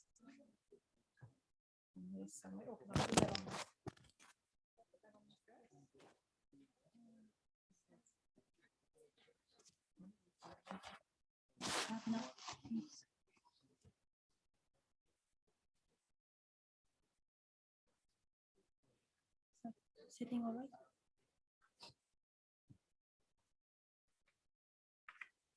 Just on the hydrotherapy, you know, when my eldest daughter, who's now almost 41, when she was 6, we were out horse riding, and she was on a little pony in front of me, and I was on a horse behind her with my 4-year-old.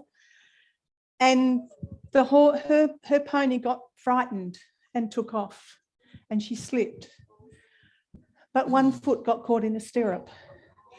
And I'm riding behind her, and she's on this pony that's going flat out.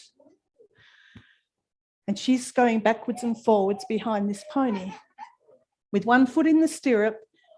And I'm just watching behind her little body's hitting each leg of this horse as it's cantering, as it's galloping along. There's nothing you can do until you can stop the horse in front. And I've got a 4-year-old on the saddle with me. There was another person with us riding who managed eventually to take off and turn and stop that horse. The most beautiful sound I have ever heard was my daughter crying. We went straight home, which was only like 3 kilometres away, and we had a makeshift sauna that we had made out of the timbers that our kit for our home had come in. And we'd put pebbles underneath. We'd put a 44-gallon drum underneath that with the blue metal big pebbles over the top of that, and we would light a fire in there, and then we'd have a little bench and we'd sit inside this sauna, and outside we had a big tub full of cold water. We just did it straight away, and as quickly as we could, we got her into the sauna. So in the sauna until she was sweating, drinking lots of water, into the cold tub, dipping in the whole body, back into the sauna, and we did that 3 times. She slept perfectly that night. We did the same treatment for the next day and the next day. She never came out in a single bruise. That's the testament to the power of hydrotherapy when you believe that God has provided everything that we need to heal our bodies. Absolutely amazing. Yeah. But I don't need convincing about natural remedies. I've been using it on my children since they were very, very young. And but I have to say that I've learnt more in my 60s than I knew in my 20s and 30s. And that's just, maybe I've got a bit more time on my hands now. When you've got young ones, you're usually pretty busy, as those of you that have got a couple or more children would know. Okay, let's have a look at the natural remedies. I'm not going to read through what's on the front of your little pamphlet here, because you can read that yourself when you get a chance. But it covers the 8 laws of health there as well. But it also tells us that just doing these natural remedies, which are great instantly for things like insect bites or other little things that might happen throughout the day, we need to look at what's causing problems. So if you want to treat a really bad chest infection, find out what the cause was. Do you have an allergy to something? Are you living in a house that's got mold in it? Are you in an area where there's a lot of smoke? Things like that. Look at what's causing the problem, and then you can deal with it. Okay. So what's a poultice? And where do we first hear about a poultice? Whereabouts? What was the first poultice? Figs. Are you sure?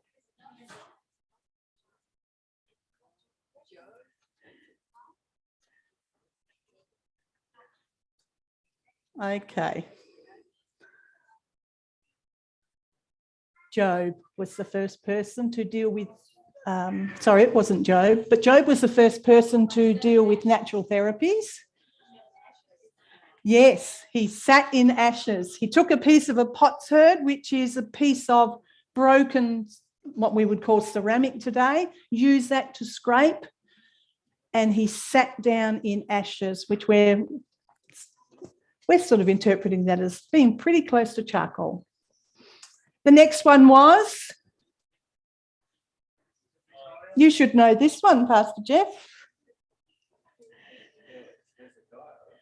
Yes, take a lump of figs and put it on the boil.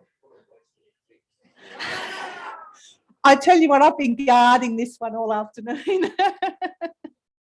Okay, and then there's another thing that God used in the Bible to heal somebody's sight. What did he use?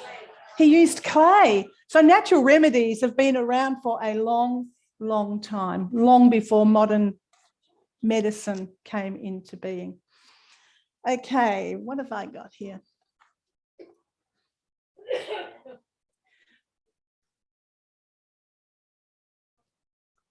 Okay, a poultice, and I think this is written there, is vegetable matter put into a little parcel and placed on such things as boils, burns, tumours, sore throat, bites and stings, rashes, infections, ankle sprains, and the list goes on. Now, what we're going to show you today, you don't need one of each of these things. If you notice there, they've used the charcoal for boils and they've used a fig for boils. And there are many, many, many other things that you can use. If you don't have charcoal and you don't have figs, you can use carrot, grated. You can use potato. There's just so many things that you can do. Yes. So how would clay heal the sight? Like, I'm curious. I don't know that one. I don't know. But I do know with a lot of natural remedies, the actual healing comes in the obedience of doing what God asks us to do and the faith that you have to know that he will heal you. bentonite clay, which is what we use in Australia, has incredible properties because it can absorb heavy metals and toxins. So we don't really know what caused his eye to have the problem. We just have to believe in faith that God knew what he was talking about, because what were we made from? We were made from the dust of the ground, yeah. Jenny, where do you get the bentonite clay from? Okay, we do have some here that we will have up on the table for sale afterwards. But bentonite clay, you can go online and you can go to a site that's called Australian Healing Clay. So that particular bentonite clay, what's that, slippery elm, and this one here, it's a food grade, and so you can take it internally and you can use it externally.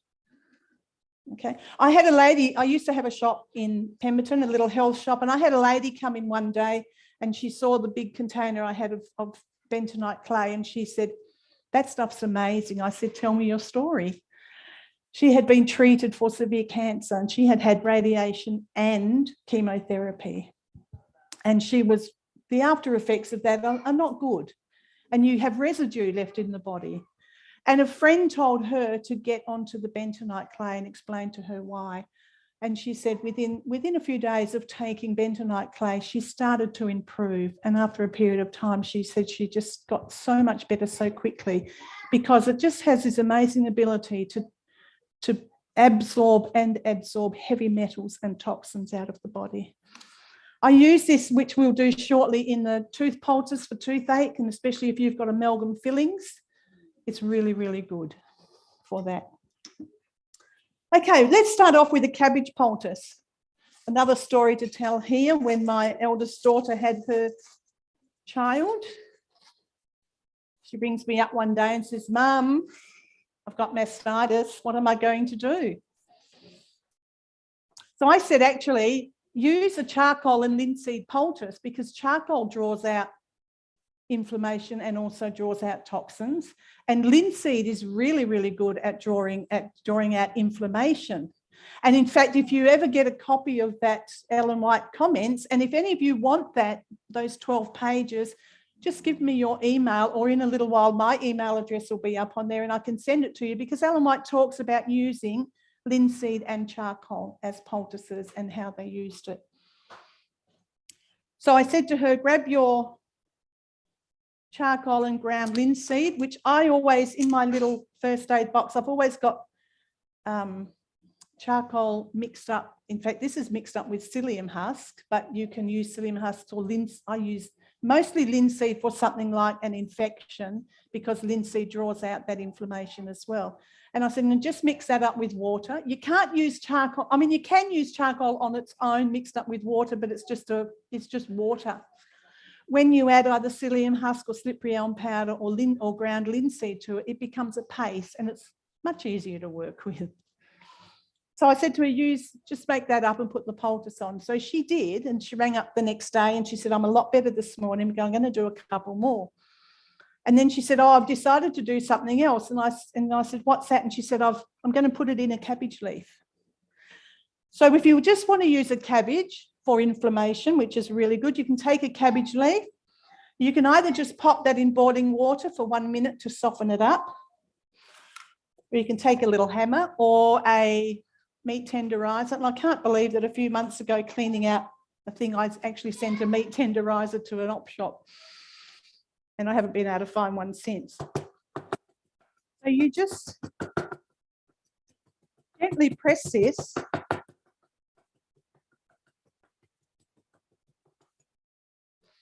until you can see the moisture coming out of it. Okay, and it also makes it a lot more pliable. And then she put her linseed and charcoal that she had mixed with the water into that, and then put it on the breast and strapped it in. And so by end of day two, her mastitis had cleared up. A couple of weeks later, she could feel it was coming on. She quickly did a poultice, and that was that. It was cleared up. And you'll probably notice in a lot of hospitals, I don't know if they still do, but they used to use cabbage leaves in hospitals. Still do? Yep. It's tried and true. Yes. Oh, look, what works on humans will work on animals mostly as well. Okay, where are we up to now? A potato poultice. At our last program a couple of weeks ago, the young lady here asked me, what is it that in the potato that makes it work? I did my research. They won't tell you. What they will tell you is that this little vegetable is absolutely packed with antioxidants. And the list of them is about this long, and they are words that I cannot pronounce. There'd be some in there that we're probably familiar with. And apparently the reason that they're not going to tell us what it is because they're doing research in it to find out what it is so they can use it in food preserving. So we don't need to know what it is. All we know is that it works. God created it. Because it's got so many antioxidants in it, it scavenges free radicals in the body. So don't throw away your potatoes. Now I'm going to use a paper towel. You can use a nice piece of cotton cloth, hang on to your old sheets and your old pillowcases and cut them up into sizes that will fit various parts of the body. So I'm just going to use this paper towel and I'm just going to grate a bit of carrot. Oh, this is an organic potato and it has been washed.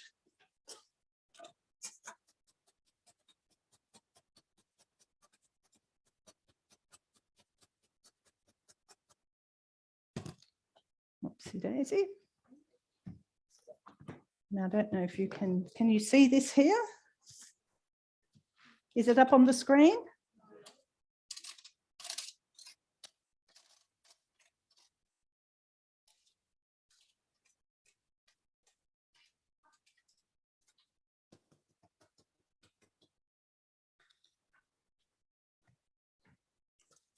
Okay, so I've just got some grated potato here. This paper towel.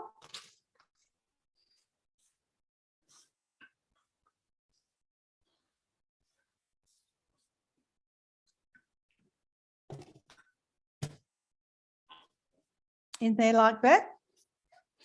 Now, you can actually just put that straight onto the area.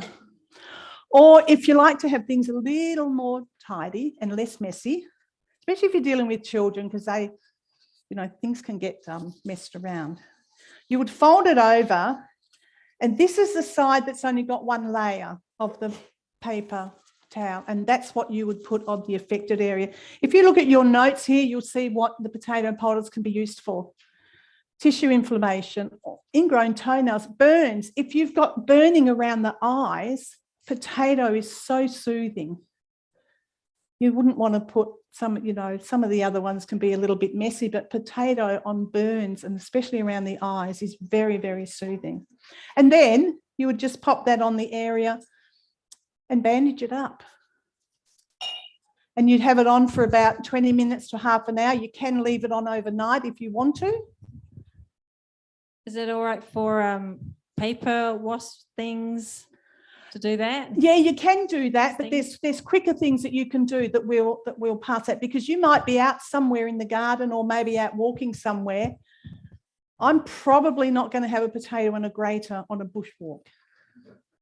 But what you can, and we may as well cover it now, what you can do if you get bitten by any of those things and you are out walking in the bush, just look around, find the dirt, dig up a little bit of that dirt. You will have water with you if you're wise walking. Add a little bit of water to that. If you haven't, add a little bit of spit. Mix up that bit of clay on your hand with a bit of water and just pop that straight on the bite or the sting.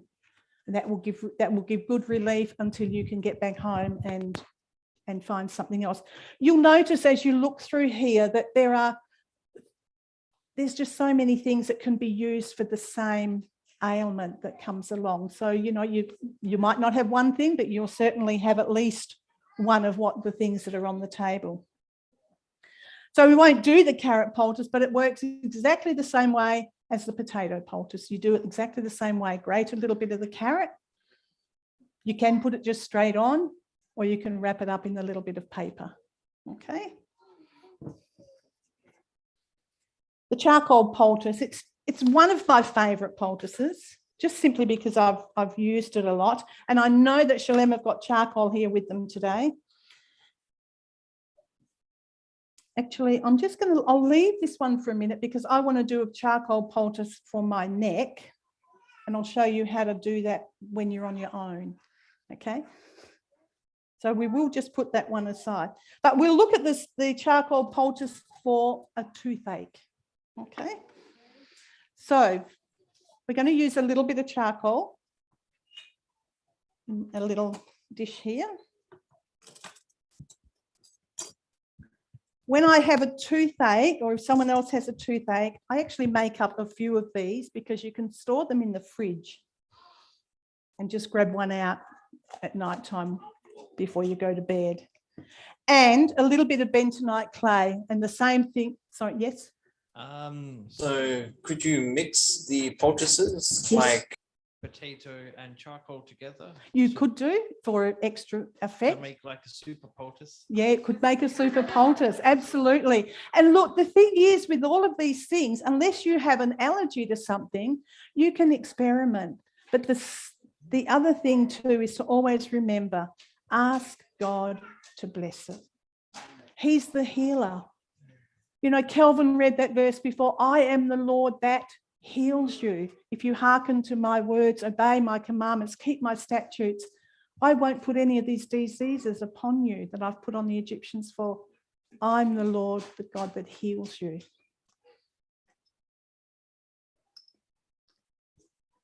And once again, I use the bentonite clay in the tooth one because of the ability for it to absorb the mercury. And just a little bit of water. What usually happens is that you don't put quite enough water in, so you put a little bit more in and it's too much. You've had that happen? Yeah. But that's okay. You then just add a little bit more, either charcoal or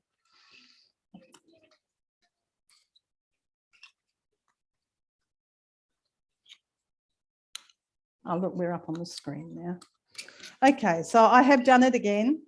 I've put too much water in.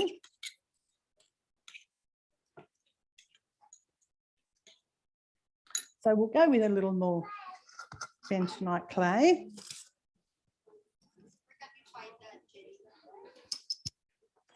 Yeah, well, we've got some here for sale, but most health shops will have bentonite clay, or you can go online to the Australian Healing Clay and you can buy it online.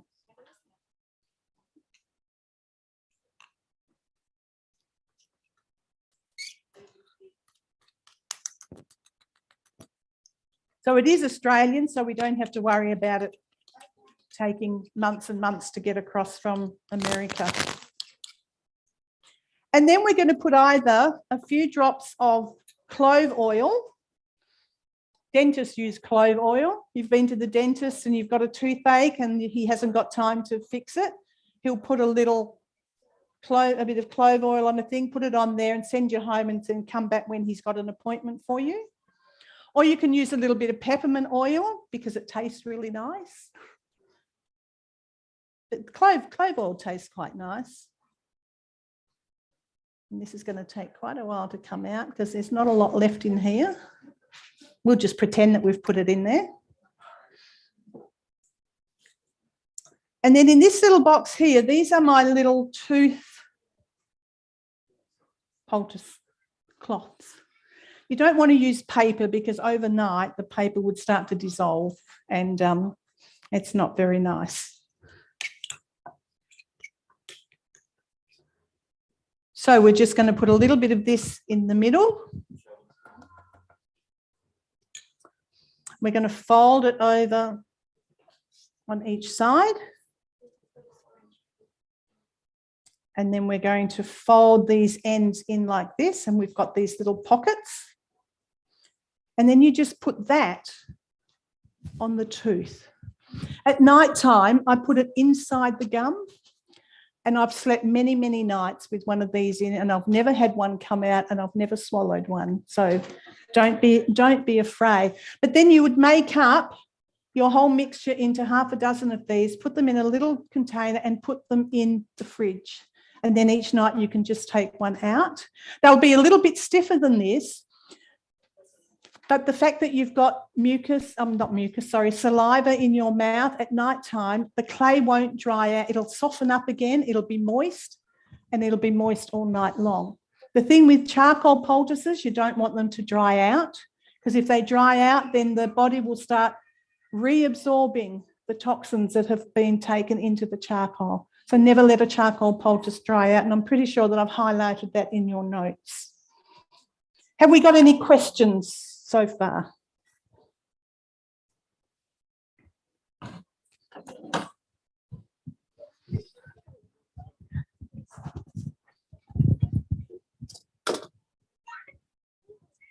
Jenny, I just noticed in the notes, yes, that for the potato poultice, it says that it can be used sprained ankle, ingrown toenail, burns, etc. Yep. And then further down, in big bold capitals, it says, grate the potato, skin onto a cloth, place on affected area and cover with plastic, but not for burns. Is that because of the plastic? Yes, yeah, because the plastic will melt. Right, okay. If it's a severe burn, I suggest, if you've never used a potato poultice before, that you would get some advice, because if it's a severe burn, the potato will cook really, really quickly, and you don't want that to happen. So you would put the grated potato on, and you would leave it only on for maybe 3 to 5 minutes, take it off, alternate with some aloe vera gel. So you don't want to leave, that's why I put in there not for burns, because you don't want to have it on for very long, not for severe burns. Yeah. For charcoal, Jenny, is there any way of making charcoal yourself? Absolutely, there is. And actually, we used to teach it out at Shalem, how to make your own charcoal, but it won't be as highly activated as the one that's been activated through a steam process. So it won't have as great a surface for absorbing the toxins, but you definitely can make your own. And this one here is the jarrah, made from our jarrah wood.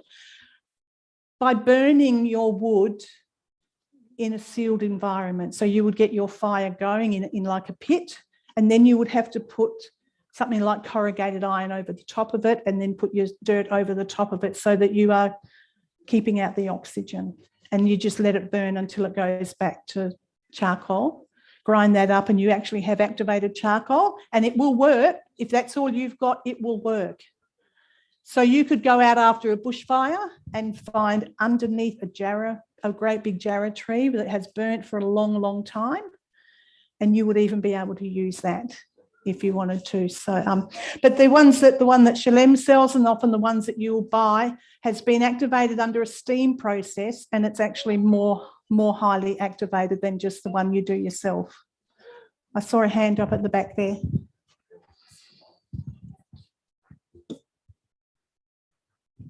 Thank you. I got a couple of questions. First one is, got my son, he my baby 4 months old, got eczema for quite a while.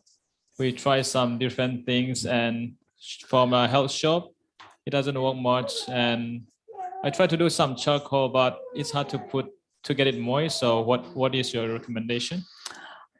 Oh, not to get it moist. I mean, what can we use to heal the eczema in the face? Okay, so there's rolled oats is really good for eczema. So for a little bub, you would, and we'll do that now, seeing as you've asked the question, you can put them in their bath, and you can put some rolled oats. This is one of those little vegetable bags.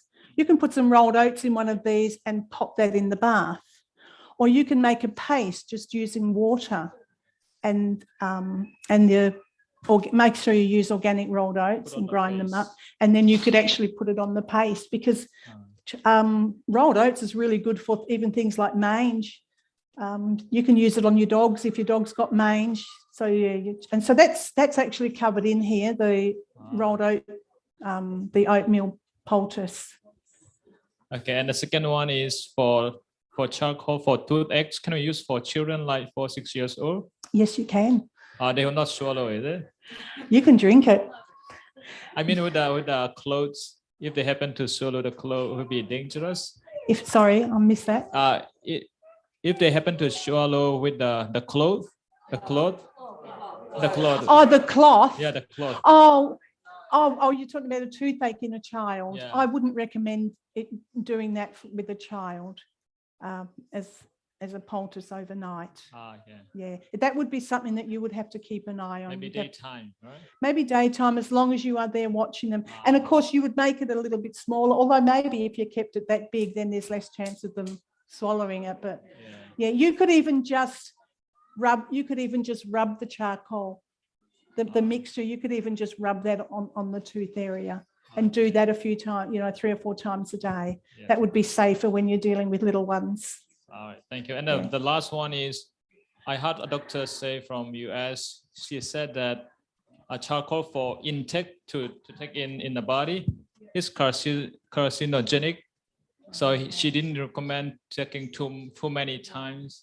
Yeah, well, that's a very good point, because these are little remedies to use in situations where something happens and you need some help pretty quickly.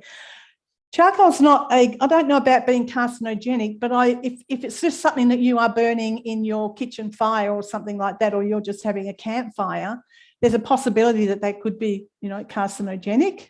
But if you are using the proper activated charcoal, I've never heard of that being carcinogenic. But you don't want to be taking it internally for too long, because it can start to absorb nutrition from the body, and it can also cause constipation. Behind you, Pete.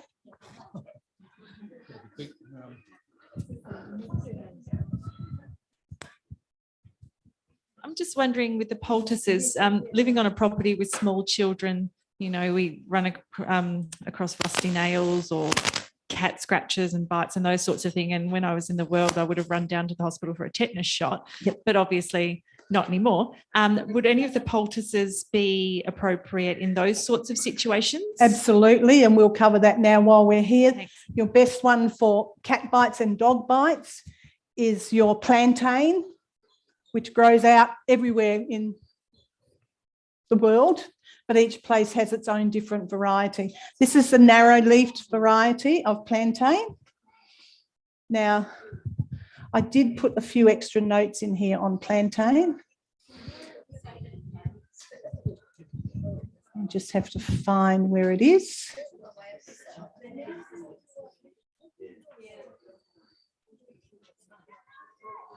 Okay, so the species that we have, this particular species called the narrowleaf one, is known as Plantain lanceolata. There you go. I'm not sure if that's pronounced right, but plantain this is part of the Plantago family. Now, you'll actually look on here and see, this is the flower. You'll see these tiny little white things. On the other species, which is the Plantago ovata, I think it is where your psyllium husks come from. It has a much bigger head than this, because you can imagine how long it would take to get enough psyllium out of these. But you could, but this is not the variety that they use to get the psyllium husks from. But this is an edible plant, especially the young ones. Now, if you're out walking, and this is another thing, someone gets bitten and you're a long way from home. God gave us saliva for many reasons, not just for digestion. It actually tastes really good. Chewed up, you've got your saliva, and you would put that on an insect bite, and hopefully you've got something that you can just wrap around until you get home to do something different. But you can go onto the internet and look up plantain for bites, and there's pages and pages. The medical world, the modern medical world, highly recommend plantain as probably the best, especially mixed with bentonite clay, I'm pretty sure it is, for dog bites and severe bites. And look, in time, this is a handy thing to know, in times when food is short, you can just eat that. You can cook it or you can eat it raw. Pete, we've got some questions. Pete. Oh, Something to say? sorry, Sam. Sorry, just on the question about the charcoal. I actually read the charcoal remedies book that you had on there before. There's a bit of confusion about charcoal versus, say, burnt flesh, like animal meats and things like that. Charcoal and burnt toast or burnt meat, not the same thing. Those things are going to be carcinogenic before that is. Yep. Thanks, Sam. Yeah, so when you have your burnt toast, always scrape off that charcoal because it's not good for you. Can you use poultices on an open wound? You can use poultices on an open wound. Now, there's been a lot of discussion about not using charcoal on wounds because it tattoos. A few weeks ago, I had to have a great big squamous cell carcinoma cut off my arm here. I've got burnt a lot as a child, and I mean massively burnt, with blisters all over my body. And I can remember the doctor coming around home and putting his needle in to draw out the thing, and then I cried and he smacked me. So I'll never forget that. But I had a lot of sun damage, and I've had melanoma and recovered. Had to have surgery there and have skin grafts and that, and I've had a couple of squamous cell carcinomas. One of the stitches was infected really, really badly. When we took the cover off, it was really badly infected. Oh, we can give you this, we can give you that. And I said, no, I'll go home and do a charcoal poultice. So I did a charcoal poultice in a little cloth. What's the name of the cloth? That's my question. It's just cotton. Okay. Use a natural fibre. So this is just from an old pillowcase. That's why I said before, don't throw them out, cut them up and keep them. So very much the size of the tooth one. And I did that for 3 days. And I just put the single side on it. I did go at night time, put a little bit of plastic around it and then bandage it up and went to bed. And within 3 days of 2 poultices a day, the infection was completely gone. So, and there's no tattoo there. There is no tattoo there. Some people have been known to put charcoal directly into a wound. I haven't done that, but I have been told that of people that have done it, but I haven't done it, so I can't tell you whether that will stain or not. Yes, Keith. Just a testimony. My wife and I are in Papua New Guinea. We contracted hepatitis, and Sopas Hospital at that time was open, and they gave us big jugs of charcoal slurry to drink. Yep. Until 2 weeks later, it was horrible. Yeah. And they told us don't eat fatty foods. Yep. And just simple, salads and things like that. And within 2 weeks, we were healed. Yeah. We were able to go home. Now, interestingly, after that 2 weeks, and you said it was horrible, the body usually tells you when it's had enough of that natural remedy. Listen to your body talking. When your body says it is healed enough, it'll tell you, I don't want that anymore. And just while I've got it, can you just say anything about internal use of charcoal for tummy upset, diarrhea, stuff like that? Absolutely. Charcoal is well known to help with tummy upsets, with diarrhea.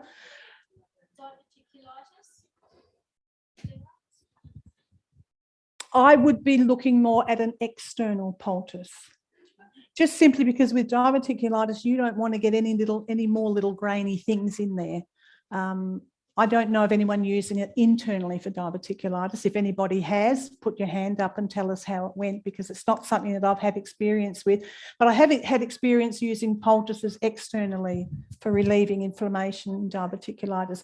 But you could, yeah, I don't see why you couldn't drink it. If you get a really, really fine, it would need to be a very fine one. And I would imagine when you're in PNG, you would have had a coconut charcoal. This is a little coconut charcoal. The shell of the coconut, when it's also done properly, makes really, really good charcoal as well. A lot of the islands just have coconut charcoal. You're in the highlands, so it would have been wood charcoal. It would have been wood in the highlands. Okay, yeah. It's really good for IBS. Yes. Okay. So you've used it for IBS. Okay. All right. Another thing that's actually really good for when you've got an inflamed episode of your diverticulitis is fennel oil. The essential oil of fennel mixed in with a little bit of unscented moisturizer cream and massaged in a clockwise massaging for a while. And you can also put a few drops of fennel in your water and drink that. Fennel is very, very soothing for any digestive ailments. Sorry. Hi. So last winter, so we're talking about 9 months ago, my mother strained her knee while exercising. She's a bit overweight, diabetic, thyroid issues, and it's so swollen. She's in so much pain. It hasn't abated. She's facing knee surgery. Which poultice or combination of poultices, and I assume the hot and cold, what would you recommend that she does? Yeah, good point, because using the poultice in combination with the hot and cold therapy is the best thing you can do, because the hot and cold will bring the white blood cells and will bring the blood circulation. But there's a couple of other things that you can do also. Like if you're somewhere where at the time you just can't do hot and cold therapy, there's a couple of things that you can do. You can do a ginger poultice. And all you do is a little grater, a little bit of ginger, which has been washed. You don't need much. If you mix with the turmeric, Well, I wouldn't, but on the outside, the turmeric does stain, but you can take it internally as well for inflammation. And you would just fold that over once and put that. Obviously, you're going to use a lot more ginger for a big area. Now, ginger will burn. Your knee will get really, really hot, but it will never blister.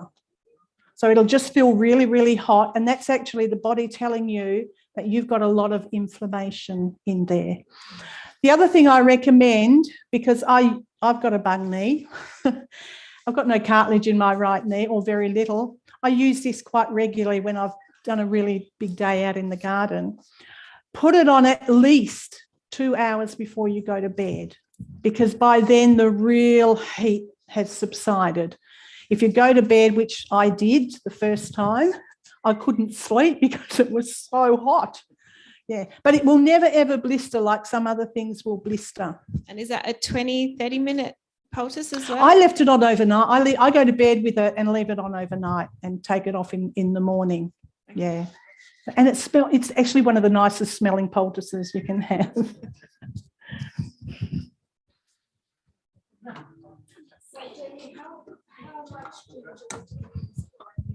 Well, depends on this. You would want enough that's going to put a thin coating over the whole area of the knee that is inflamed.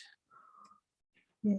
So there's other things that you can use if you haven't got ginger for an inflamed knee. If you want to get blood circulating very, very quickly to an area, you can use cayenne pepper.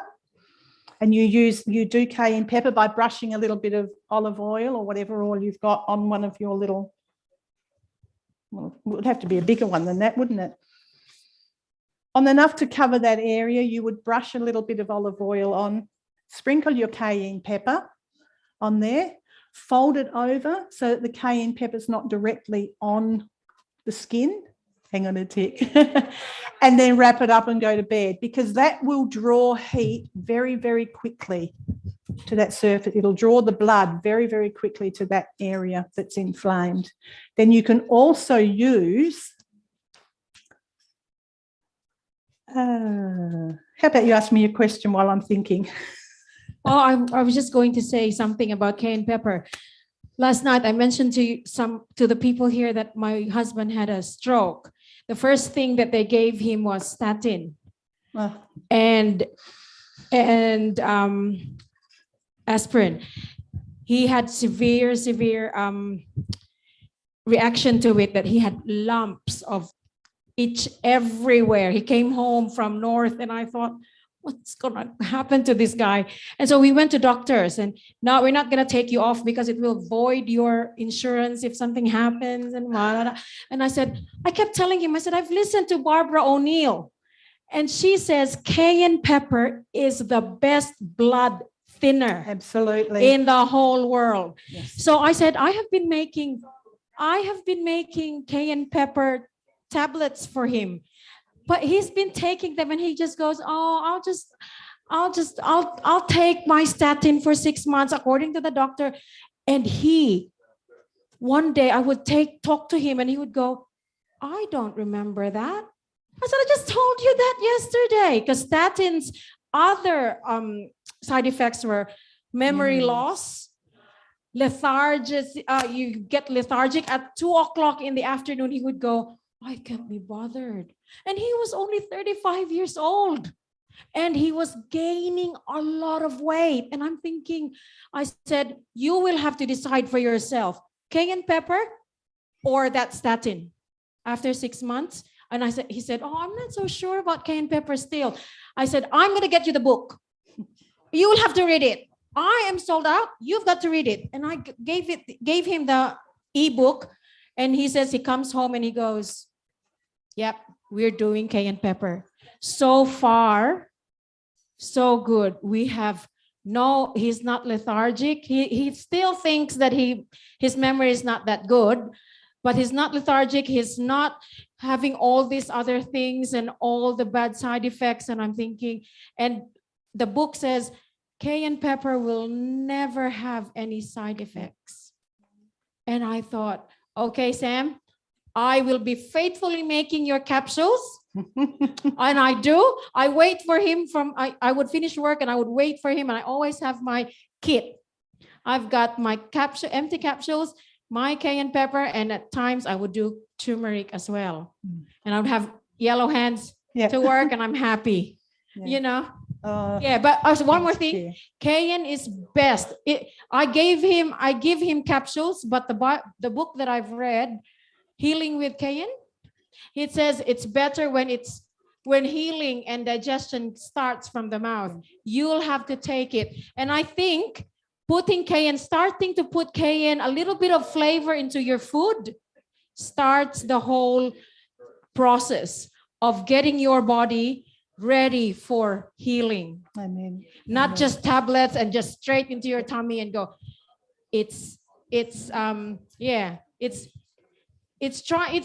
I'm trying to put it into your food. I think it's nice to have poultices outside the body, but it's also very healthy to have it in the body, because according to the Bible, herbs are for the service of men. They are.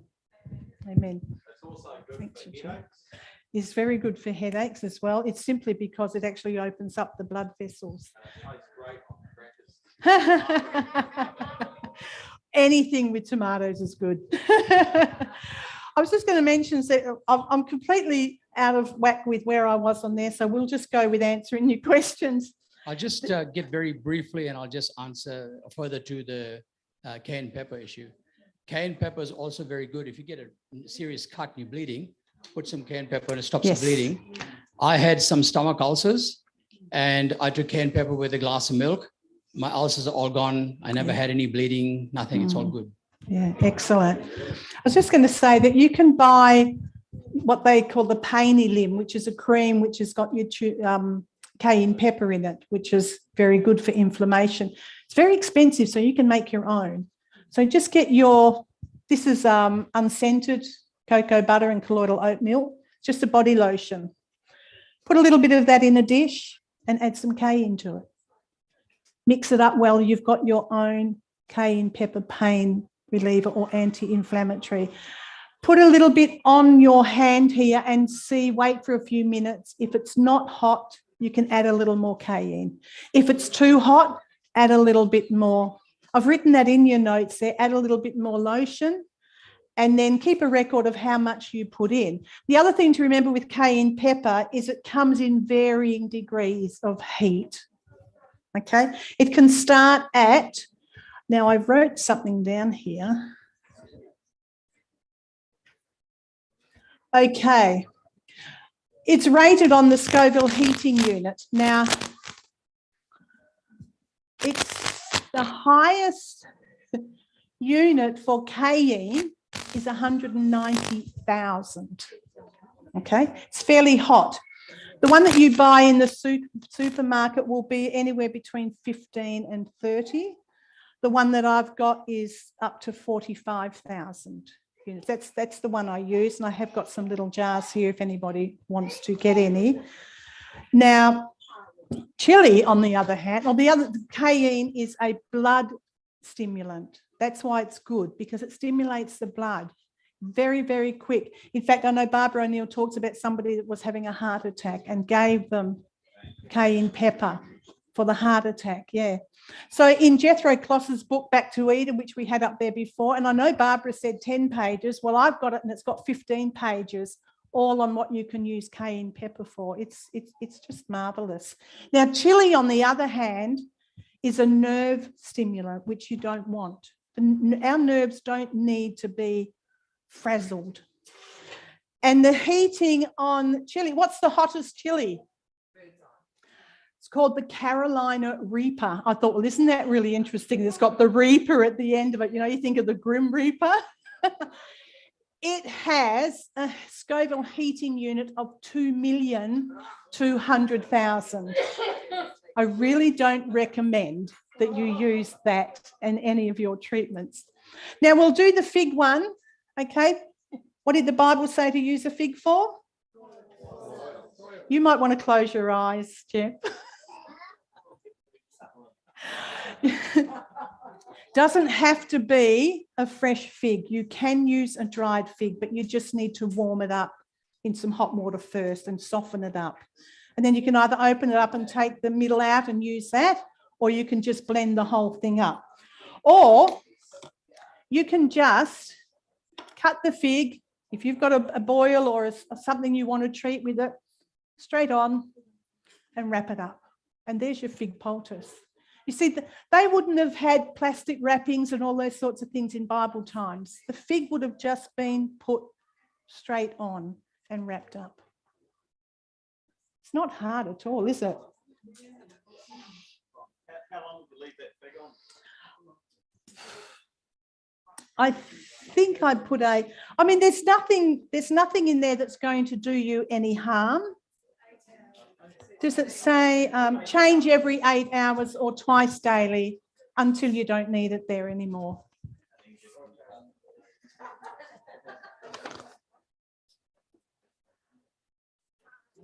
Now, I was going to do the onion poultice, the onion for earache, okay? And I have put in bold red letters, never put raw onion juice into the ear. It will burn and burn and burn. It's not good. So you steam the onion, or you can put it in the oven and bake it. This one's almost done. So for an earache, and you can use this for children with earaches, and I had earaches a lot as a child. Now, if this was cooked right through really soft, there'd be a lot more juice. Oops, now we're just getting onion out. But you can see the juices coming out of here. If it was a lot softer, you'd get a lot more juice. And then you would just take that juice and either put it on a teaspoon and use it, or use a little eyedropper and just put that in. And then you would put a little bit of cotton wool or something in there just to keep it. At night time, you could do that. You could then take the rest of the onion and put that on the ear. If it's well cooked, then it's going to be really soft and pliable. Put that on the ear, wrap it up a little bit with a little bit of a bandage, put the head on a pillow, or you could just put a hot water bottle on it so that it stays warm all night long. And a child with a severe earache will stop crying within minutes and will sleep through the night. There's nothing worse than an earache. It's painful. It's really awful. I've used that remedy for years, and I actually now I just cut the onion in half, put it in the microwave for 2 minutes. Yep. And then you wrap each half in a tea towel. Yep. So you have a lot of layers at first. Yep. Hold it on each ear and then unwrap as it starts getting cooler. Yep. But they're generally asleep. Yeah, by then, yeah. Thank you. And no earache. Yeah, it goes. See, isn't it great having testimonies of people who have used these remedies? I've got one testimony regarding that. Christine and myself, here we go. our foster daughter there, she kept on poking her ears, with cotton buds and stuff like that. Got an As they do. infection. We had to fly out to go over east, and we were wanting to make sure that she could fly on the plane. We had 3 or 4 days, I think it was. Anyway, we contacted my son who worked at Chalem, and he told us, yes, the same deal. Yes. Half of lightly cooked onion on both sides. Actually, was it both ears? No, it was only one ear. Yeah, it was just the one ear. And wrapped it up overnight, and we repeated that a couple of times, and she was right to fly. Excellent. It was all gone after 2 days, 2.5 days. Yeah, it's great. There's also another remedy as well. Growing up in India, when you get sore ears, thank you. What my grandmother used to do, she used to get a little teaspoon, put some mustard oil in the teaspoon and 1 clove of garlic, and put it on the fire to warm up. Then she'll take the clove of garlic out and let it cool off a bit. And with the those dispensers, tweezers. put it in the oil and put some cotton bud. Yep. And that within 10 minutes, your earache's gone. Yeah, excellent. Thank you for that. Mustard's actually really, really good, but you really don't want too much of it because it blisters. Oh, now we're talking about mustard. We'll cover. You could do a mustard poultice. I didn't write it in your book, but the oat poultice that's in your book. So it's just oatmeal. You can get your rolled oats and just grind them up in a little blender so it's like a flour, and mix that with some water. And you can add some mustard. Actually, mustard's the other one I was trying to think about for inflammation. And add some mustard powder. Now, I just use the mustard seeds and grind them up and put a little bit in. Now, they do say to leave it on for about 10 minutes. And what it does is it rapidly draws the blood to the surface for inflammation. And then he said, someone said they can leave it on for 20 minutes. So I actually put it on because I had an injury here on my wrist here. I was swimming with my granddaughter and she kicked out and just my arm right back. And it got quite sore. But I've been doing comfrey poultices, so I think the actual whatever was injured is okay. But I put this mustard poultice on and wrapped it up and got on the exercise bike and did 25 Ks. And this is getting warm, pedaling a little bit more, and this is getting really hot. So however long it took, about 30 minutes to do these 25 Ks on the exercise bike, I took it off and I was blistered. So don't try and be brave. 10 minutes. If it's too hot, take it off and then reduce the amount of mustard next time or add some more oats to it. So just be careful with mustard. It works really well, but it also does actually burn the skin like garlic does. Okay. We'll look at the garlic poultice, seeing as we've just been talking about garlic. This is awesome for babies with whooping cough. It's also very good for congestion. How long does it take the blood to travel around the body?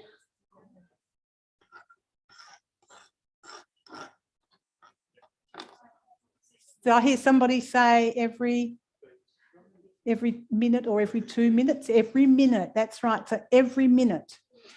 This is used, you can use this for adults as well, but we're going to look at really little ones. Now, how old was Eunice when we did this? How old was Eunice when we did this? 1.5. Did we burn her feet? No. Okay.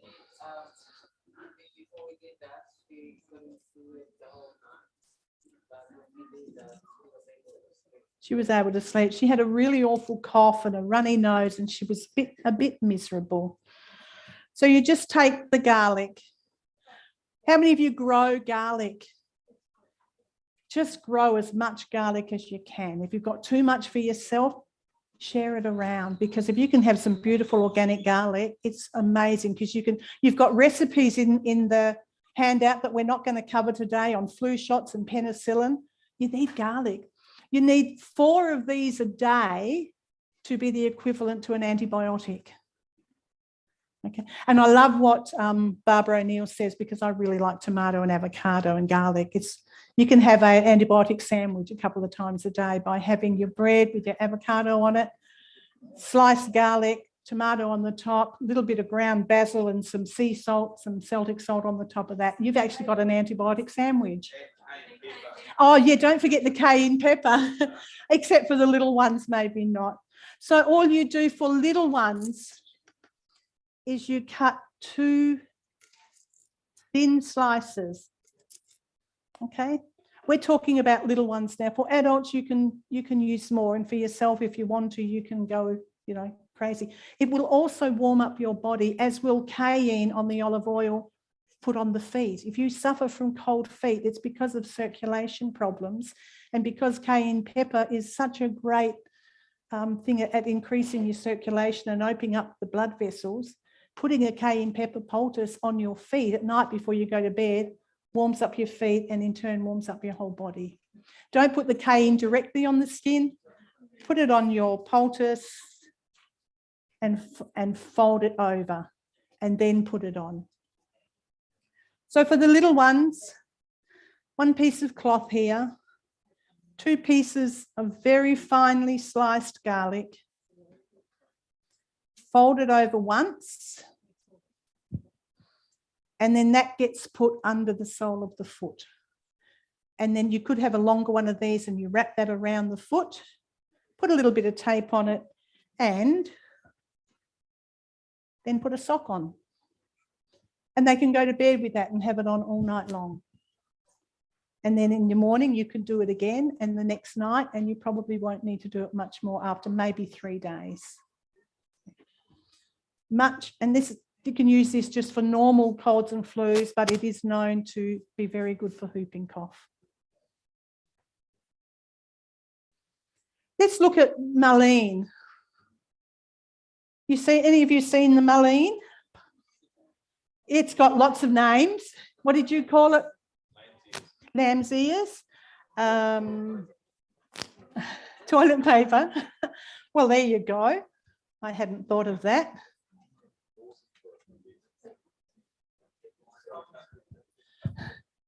We've got a few pots here of potted mullein out the front there, and we'd like you to put a donation in. There's some small plants and some bigger plants. You can use this in many, many ways. You can use it raw by blending it up and using it as a poultice. It's excellent for respiratory problems. Any condition with the lungs, mullein is really, really, really good. You can drink the tea, or you can make a poultice out of it. The best way to make a poultice is to actually make what we call a decoction. So rather than just putting hot water on and steeping it, you cut it up and you cook it. You can use it dried. This one here I've just dried. I just put the leaves along with some comfrey leaves on a tray and put it in my oven until and just had the oven on 100 degrees and just left it in there until it was done. So you can then just chop that up and use that. So you would cook it up, bring it to the boil. I think I've put all these directions in this. Just steam it, not steam it, but simmer it for 15 minutes, take it off, let it cool down a little bit, strain it. You've then got the tea to drink, and it's not unpleasant. And then you also then just use those leaves for a poultice. Now I made, what did I do with this? Here somewhere in front of me. I made this one with some dried mullein that I bought in 2007.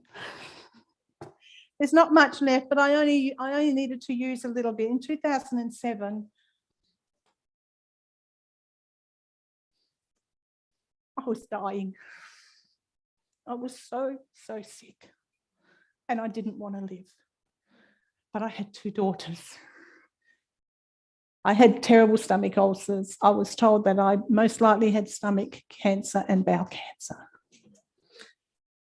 And I'd not been following the Lord. But He is so gracious. I went out into the shed where I had boxes of books packed. And the very first book I came across was Back to Eden. I was living in Pemberton at the time. I had moved to Pemberton in 2005. And my eldest daughter was living just out of Margaret River in Quarrymup. And I went over there because I was going to the doctor. And he said, yes, you have got stomach ulcers, but we need to investigate more because I think the symptoms that you've got and what are happening is stomach or bowel cancer or both. And I had fatty liver. I was addicted to cheese. And when you live in Margaret River, okay, cheese is a very big thing. And I used to eat, I think I worked out that I used to eat about 1 kilo of cheese a week. It's a lot of cheese. You've got Camembert Brie, you've got every variety of cheese under the sun. So I actually grabbed the Back to Eden book and drove over to my daughter's place. I went to the doctor. He said, yes, you'll need to take these tablets. And I need to look through my boxes again because I have still got the sample packet of Nexium that he gave me for heartburn and for acid reflux, because I only took one because that night I was climbing the walls. It was awful. In the morning, which I always say to people, morning could not come quick enough. I didn't want to turn the lights on and wake everyone else up in the house. Anyway, in the morning, I got that pack of Nexium and I opened it up to see what the side effects were. And I reckon I had every single side effect that was written on there. I was climbing the walls. I was hot. I was cold. I had diarrhea. Everything that said was a possible side effect I had. So then I got the Back to Eden book out and I started reading through what's good for stomach ulcers, what's good for acid reflux. Slippery elm. I wrote that down on a piece of paper. What's good for cancer? Myrrh, golden seal, burdock root. And I had a whole list of these and I wrote each one of them down. And, you know, God in his providence at that time, there was a herb emporium in Margaret River.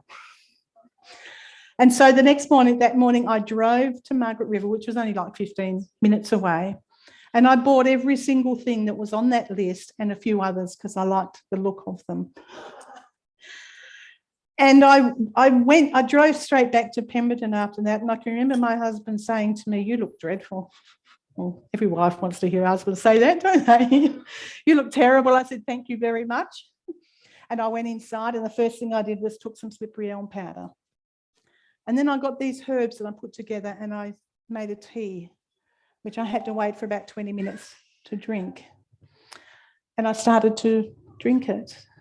And within about 20 minutes to 30 minutes, I started to feel a little bit better. I was really surprised at how quickly it worked. So I kept doing it. Now, slippery elm powder, as far as I'm aware, it's the only known thing that caustic soda or hydrochloric acid cannot penetrate. So you can take that and it will recoat the lining of your stomach that's been damaged by having too much acid in your stomach. Can I tell you a story about that? Absolutely. Your name is? I'm Jeannie Crago. Hi, Jeannie.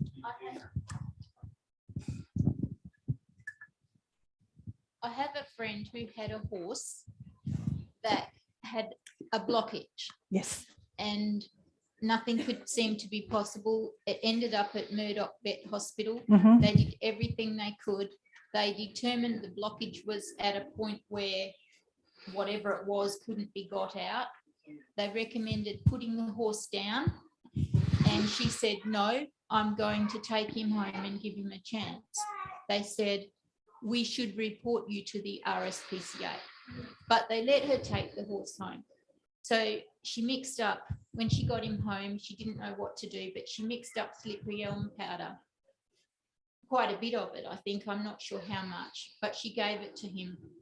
And I don't know how long it took, not very long because he didn't have to be put down, but he passed a Chuck's Super Wipe. So he'd eaten the Chuck Super Wipe. He'd eaten a Chuck Super Wipe and it was at a point where it would not come out. Yeah. And he'd been in Murdoch Hospital for days and now she'd brought him home to die, but she gave him the slippery elm powder and he passed the Super Wipe. Praise God, because it's very smooth. It puts this beautiful lining on the entire gut and on the entire digestive system. I recommend that everybody has some slippery elm in their cupboard. Now, when it comes to your golden seal and myrrh, a lot of you, did you want to say something? Okay. So just talking about the myrrh and the golden seal, because myrrh doesn't taste too bad. Golden seal, I believe, is the bitterest herb on the planet. It's gross. Shower, what's it like? When we were doing the last demonstration, it was sitting there and I said, go and taste it. Just lick your finger and taste a little bit. She had to quickly drink something else afterwards. It's really, really bitter. But what does David say to God about hyssop? Purge me with hyssop, clean me out. And the golden seal works. Now, when Jesus was born and they bought myrrh, gold and frankincense, the reason for myrrh and frankincense is because they are super antibacterial, super antibiotic, incredibly massive.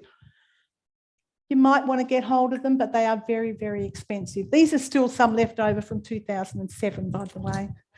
And I did have an infected throat not long ago, and so I made up a tea. It's not something that you can take for a long period of time. You would only take it for a few days and then have a break. And then if you needed to use it again, which is rare, you could take it again. So the story is that because it was getting close to Christmas, they couldn't book me in for an endoscopy and a colonoscopy. So I had to wait 6 weeks. So I went home and I went back out into the shed because by now God had my attention.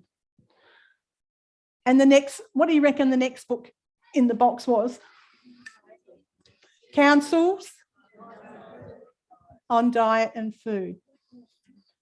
So I got that book and I went into my room, and my husband is not a Christian, and we live very separate lives. His is in Busselton and mine's in Pemberton.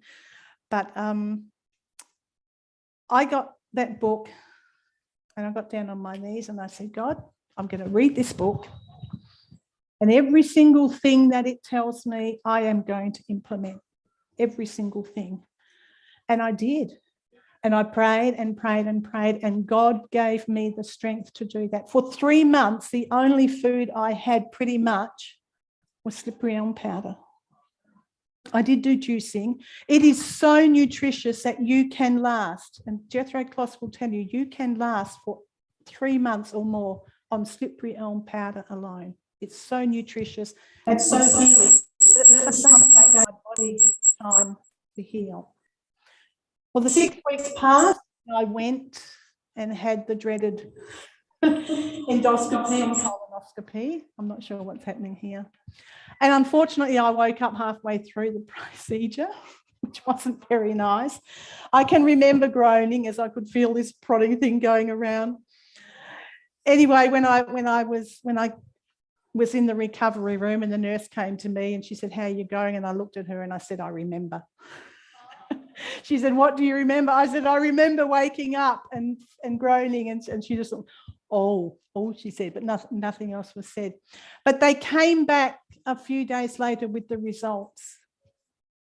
No stomach ulcers, they had gone with no treatment. The stomach ulcers had gone. Slippery elm powder, and God had done that work. There was no more sign of cancer in anywhere. The only thing he said to me was, you have got a very long, loopy bowel. So that's what really got me started on looking after myself health-wise. But we need to follow God's laws. It's taking these and not changing our lifestyles is not going to cut it. It just won't. There's now the other thing, because we've been talking about how we need to tell the world, and we've seen that the medical missionary work is the right arm of the gospel. It's not just for us. You can make wonderful friends with your neighbours and people in your community by seeing a need and asking if they would like you to help them. And while you're giving them a treatment, you can ask them questions about their lifestyle, and you can encourage them to make changes with their lifestyle. And when the time's right, you can introduce them to Jesus, the great healer. I've got a couple, an aged couple in Pemberton. He is 90 and she is 80. When COVID first began, I did the Live More Happy program with Elia Wellness. If any of you want to find some ways that you can get more involved with people in your community and help people, I recommend that you go on and do that, because you have a task to do each week. And one task was, and I think it's really focusing on other people instead of focusing on yourself, and that was to find someone in your community that you could develop a relationship, someone that you hadn't spent that sort of time with before. So I chose these two old people because they're pretty frail and they've got a lot of sickness and a lot of problems. And so just started talking to them and then said, would you like a foot massage? And so each week I would go there and spend 2 hours there giving them a foot massage and a hand massage. We still do it, doesn't happen every week, but now we are reading, we've just finished reading 1,000 Shall Fall.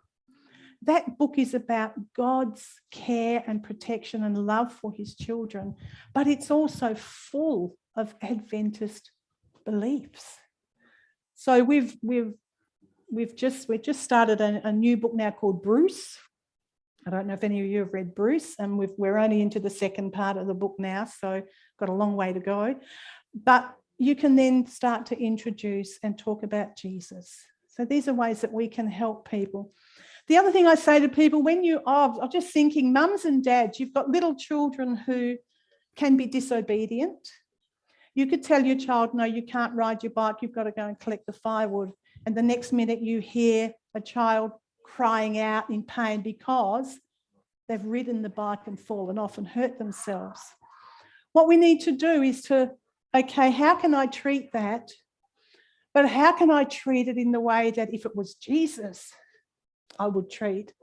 And if it was Jesus, you wouldn't go out and say, I told you not to get on that bike and this is your punishment and serve you right. We wouldn't do that. And yes, I know Jesus wouldn't have disobeyed and got on his bike, but it's how we need to see people how Jesus sees people. And so it's kind words. When you're treating kindly, you'll get an opportunity to say, that was a really bad decision, wasn't it? But treat them with love and respect and be gentle. I don't know how many of you have had a parent or a loved one in a nursing home.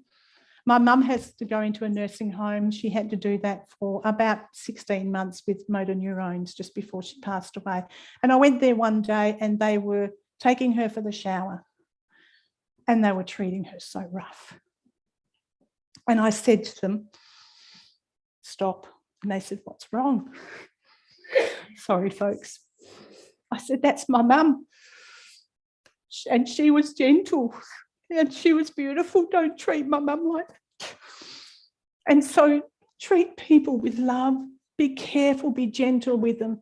There's a beautiful quote in Christ Object Lessons on the chapter To Meet the Bridegroom. And I'll just read these couple of paragraphs. God calls not only for our gifts for the needy, but for our cheerful countenance. I really am happy. Our hopeful words, our kindly hand clasp. If there's one thing that COVID has done that has angered me more than anything else, it was the fact that they said, don't hug. And I can tell you, and I'm not ashamed to say that I have hugged hundreds of times, and I don't mind. Hugging is so important. That gentle touch of a hand to somebody in need is so important, because I can imagine if Jesus was here today and saw somebody that had COVID, what would he have done? He would have touched them. He would have healed them. He wasn't afraid of the leper. He wasn't afraid of disease. And we need to be the same way. When Christ healed the sick, he laid his hands upon them. So should we come in close touch with those whom we seek to benefit. There are many from whom hope has departed. Bring back the sunshine to them. Many have lost their courage. Speak to them words of cheer. Pray for them. There are those who need the bread of life. Read to them from the word of God. Upon many is a soul sickness which no earthly balm can reach, nor physician heal. Pray for these souls, bring them to Jesus. Tell them that there is a balm in Gilead and a physician there.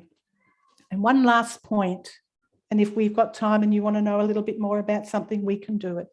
But no man can impart that which he himself has not received. How many of you are able to help other people because it's something that you've experienced? A lot of these remedies I wouldn't be able to tell you about if I hadn't experienced them, if I hadn't gone through that despair of wanting to die and knowing that things had to change in my life. I wouldn't be able to stand here and honestly tell you that I know something about this. In the work of God, humanity can originate nothing. No man can by his own effort make himself a light bearer for God. This fits in with the message we've been hearing this weekend, isn't it? It was the golden oil emptied by the heavenly messengers into the golden tubes to be conducted from the golden bowl into the lamps of the sanctuary that produce a continuous bright and shining light. It is the love of God continually transferred to man that enables him to impart light. And into the hearts of all who are united to God by faith, the golden oil of love flows freely to shine out again in good works, in real heartfelt service for God. Talked about oil in there because we use essential oils. What is the most essential oil? The Holy Spirit is the most essential oil. But we can use essential oils to help in human frailty. It's, you know, we have lavender oil. It's got lots of properties. Now, I've written a lot of in your notes there. I think it's, I've marked my pages up now, so I don't even know what page it's on. It's towards the end, under nature's penicillin. I've written some things in there. The reason I put this tips for a better health. Sorry, Kathleen. Yes, did you want to say something? Yeah. Just going back to slippery elm.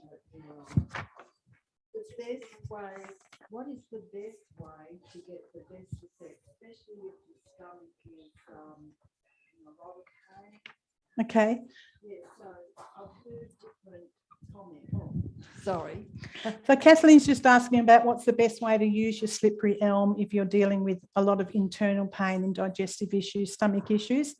A teaspoon in warm water, or you can put it in juice, but I recommend you putting it in warm water and having that before you have a meal. About how long? Probably 20 minutes. I mean, you know, that's about the time that you would drink before you have a meal anyway. So about 20 minutes, and that will actually put that coating on the stomach. But then you also want to look at what's causing that. I think our Pastor Jeff and his wife, are you coming back this evening or are you leaving? Okay, I think that we should have a prayer before you leave. Please, let's pray, shall we? Heavenly Father, our hearts are overflowing for the messages that we've had this weekend. Lord, it's just been wonderful that the things that we have believed for decades, we know that they are still relevant and they are still true today because you gave them to us and you never change. We thank you for those that have shared with us. We thank you for Pastor Jeff and his wife Lynn and for their willingness to come over here, Lord, and to truly bless us. And we just pray that you will go with them as they travel home, keep them safe. We do pray, Lord, that they may be able to return again soon and shed more light on things that we need a little more understanding of. And we thank you in Jesus' name. Amen. Thank you.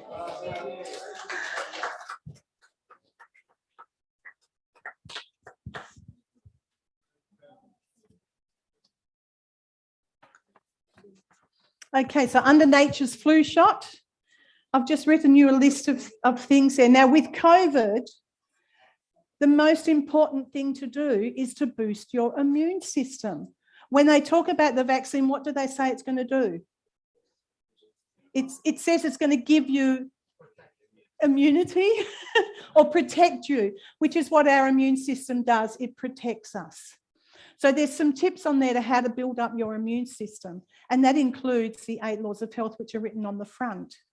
But if you look here, we've got lemons, grapefruit, brown onion, garlic, peppermint oil, cayenne pepper, ginger root, raw honey, eucalyptus oil, and a few things there. But if you look down that list, you'll see that about 80% of them are things that you can also eat. Okay, so including all of these high antioxidant foods in your diet every day, and I put on the bottom on one page there, eat a rainbow every day. Make sure you have a good variety of fruits and vegetables. And I can see Jeannie's got the microphone there. Hey, Jenny, I was just wanting to share that my family, when my kids were growing up, they didn't tolerate all the lemon juice. And I prayed about it and asked God to show me how I could alternate this. Yes. And he showed me use V8 juice and then add all your a whole bunch of extra vegetables in there. Yep. And add garlic. Yes. And it worked as effective for Yes. us. Okay. And I Yeah. didn't have to use cayenne and all Yep. that didn't work for us. And that's the thing. Our bodies, even though they were all designed by the Creator, we have inherited some allergies and we've had inherited some dislikes for taste and things. So as Jeannie was saying, find something that works for you. When my girls were growing up, they couldn't have orange juice, but they could have grape juice. So we just worked around until we found something that they could have as they were growing up.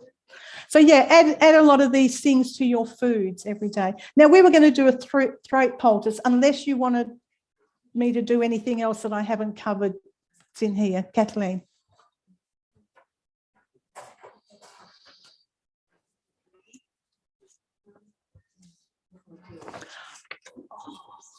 Benji, can I have my PowerPoint on to the bromelain curcumin? Yes, Kathleen. One of the things I found was some powders are really, I'll just say yucky. As Really powders, what do you mean by powders? powder. I'm trying to think back. You go to take in, but they make you want to vomit. Yep. Like spirulina. I can't think of one. I heaved. But I found over time, I learned cognitive thinking through the DART program, depression, anxiety. And now I just take spirulina. It has no effect on my taste buds. I just told myself, this is really good for me. The same as having a hot and cold shower. Mm-hmm. Problem with the thyroid, I've got to have a cold shower first, cold hit, but you just tell yourself, this is so good for me. Yep. And I love these things now, the Yeah. hot and cold. I love the spirulina, and I can't remember the other one, but it was so gross. But you will know, you can relate. But yes, this, our mind God has given us. Yeah, thanks, Kathleen. Yeah, I had to do that with the golden seal and myrrh because it was really, really bad. So I watered it down a little bit the first few days and gradually it got better and better. And now I just do a half a cup real quick and have something made up nice to have after, whether it's a juice or a smoothie. Now, I just wanted to share this with you because most people have not seen this. And this came about because we were doing a program in Augusta. My friend Jill and I do a program monthly in Augusta of natural remedies, and we also do programs for anxiety and stress and things like that. And she was doing one on autoimmune diseases, and I was just going through the PowerPoint and the notes, and she had a thing there about curcumin, and I thought, that's good, that's really good for inflammation, but I'm pretty sure that you need bromelain with it, because the bromelain activates the curcumin in the turmeric. And with that, and you've also got bromelain in ginger and also in galangal, but they're in smaller quantities to what's in the pineapple. And it's the core of the pineapple. You know, the part that they throw out when you buy your tin pineapple? The core's gone? Yeah, the middle. That's it. Well, it's the middle that's got the bromelain in it. So they throw that out, or I actually think maybe they're using it to make bromelain capsules. I'm not sure. With the skin, you take the whole pineapple, you just Peel it. take the skin off, and you put in a jar. Yep. And put sugar and keep it for about 3 days. And you get from the pineapple skin, you have a probiotic drink. Okay, thank you very much for that. Thank you. Yeah. So going back to this, I then decided, well, I'm just going to double check this before I print up the notes.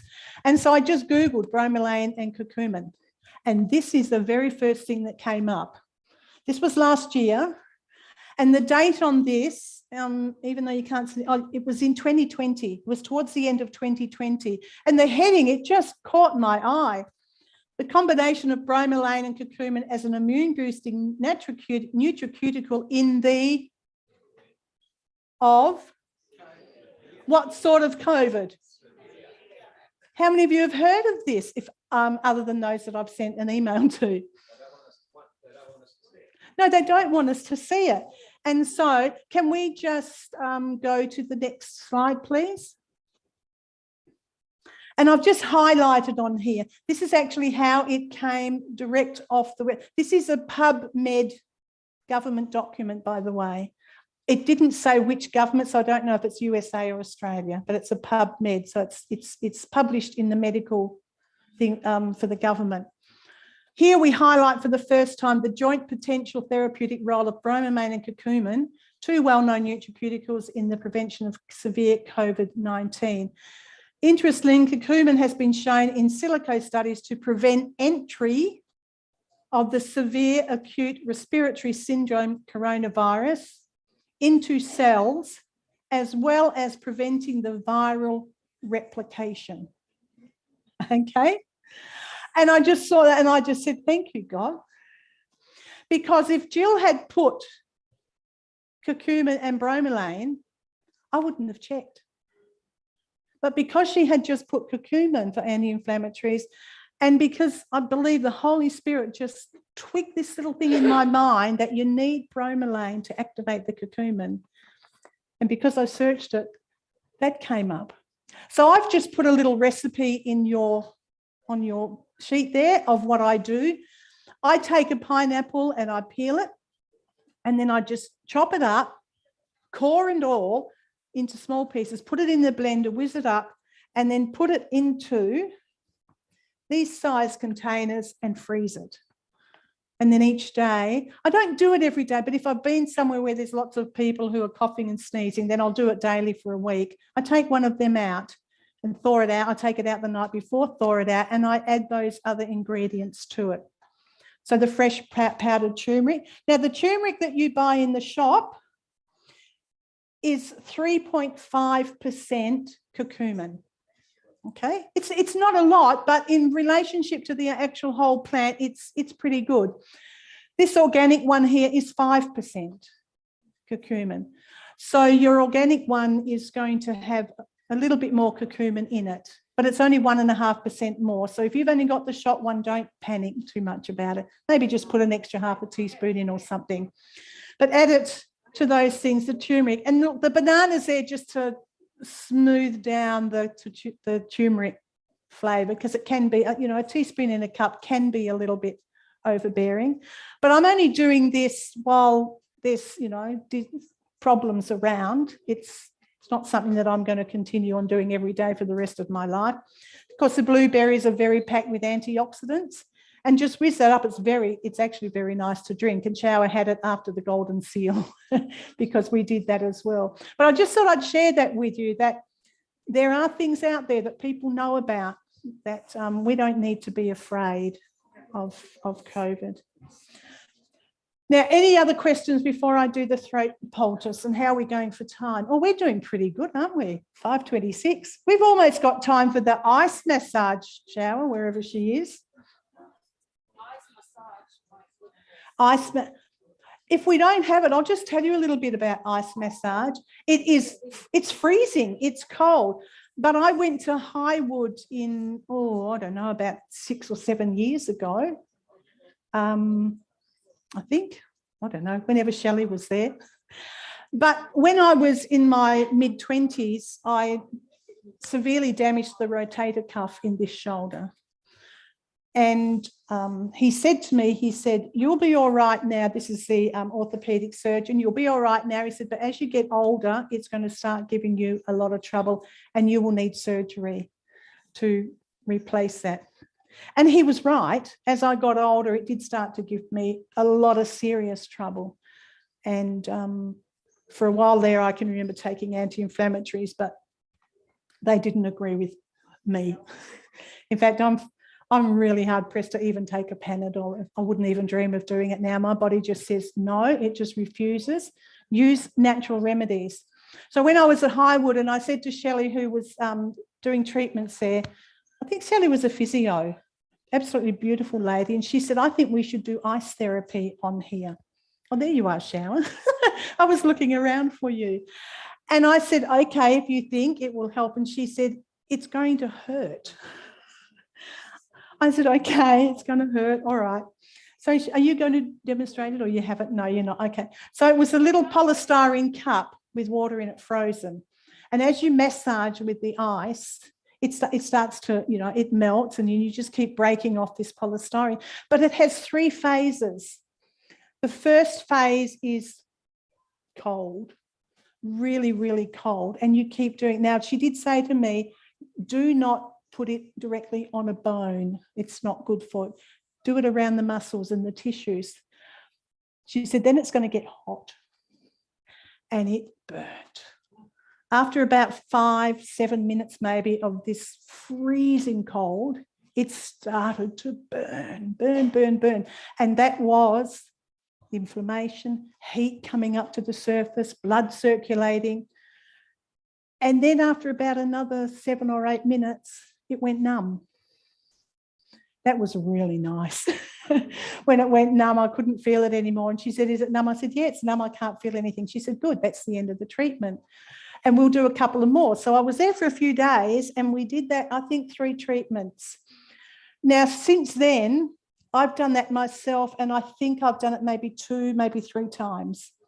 I have no trouble with that. I was booked in for surgery about 7 or 8, 9 years ago to have that repaired, but I don't need it because God's natural remedies have worked. Hydrotherapy doesn't just mean hot and cold, it can mean freezing as well. Works. Very, very simple. You can do that at home, really, really easy. Have you had enough? Yes. Yes, I've got about a 6-hour drive. I'm not going tonight. Do we have a microphone? Thanks, Pete. Thanks. It's been absolutely fascinating. I was just wondering in terms of people who are trying to prevent things like pancreatitis, who might have liver issues or things to do with particularly gallstones and things like that, who, want to have natural therapies, but are not really clued into what we're talking about. What would you say to people like that? Okay, what I would recommend, firstly, go onto YouTube and see if you can look at some of Walt Cross's herb cabinet. And you can sit and watch them, or you can purchase them. This is where I gained a lot of information from. Sitting down with that on, he covers, I think in 4 CDs, he covers all of your herbs from A to Z. He would say A to Z. And he would call oregano. And he's got a real southern drawling accent, but the information is absolutely superb. The one thing I will say, though, is that it doesn't cover Australian herbs. Okay, it will cover ones that are common to both countries, but doesn't cover the Australian herbs. But you can look up on the internet now for a lot of things, but he does give you a list of things that you could do for gallbladder. You can also get a study guide that you can sit and watch his program and you can just start writing in and filling things in. But sorry? So his name is Walt, W-A-L-T.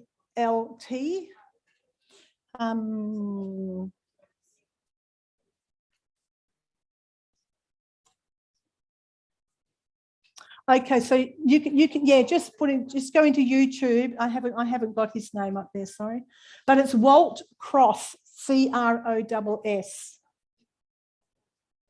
Yeah, and just go through and see what you can find out on YouTube, because he has a lot of really, really good stuff. So educate yourselves. You know, those of us that are sharing with you, we've studied and we've become educated. Sorry? Oh, absolutely.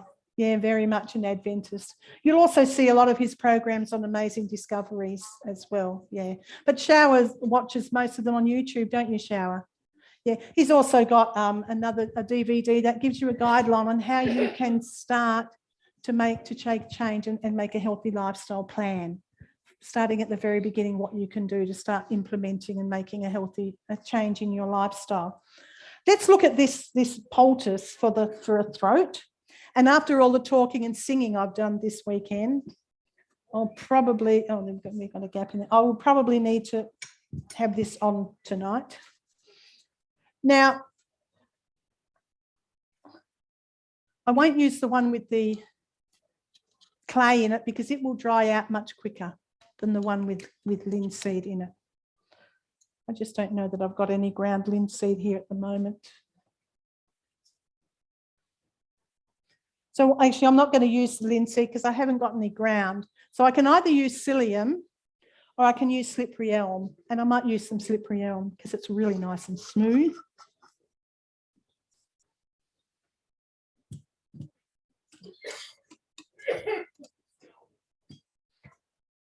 So I'll put in a teaspoon because I'm going to make quite a large poultice. So that's a pretty generous teaspoon.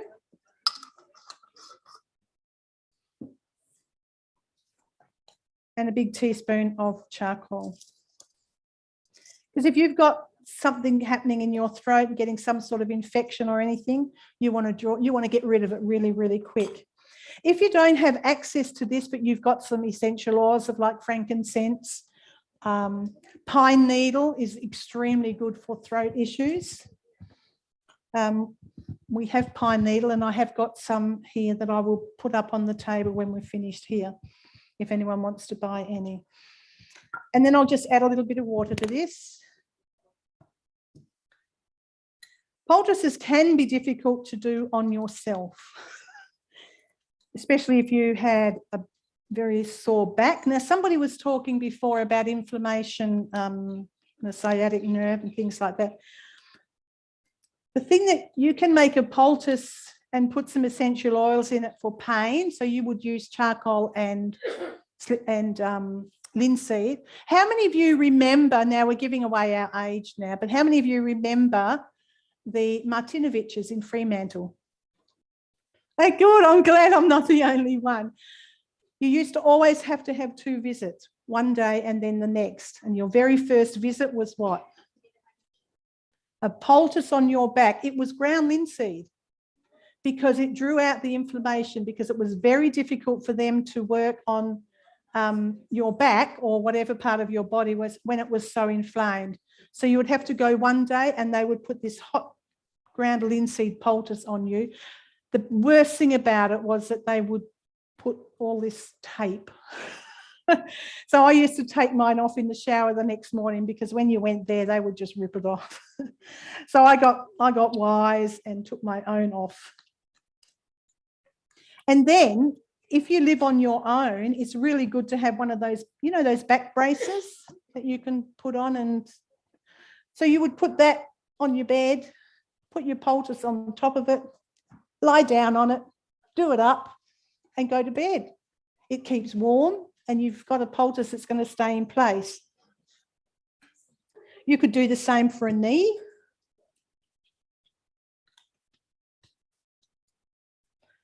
Okay, so here's our poultice. Here's our mixture here. And I'm going to put about 5 drops of pine needle oil, essential oil in here. I think it's that one. Yep.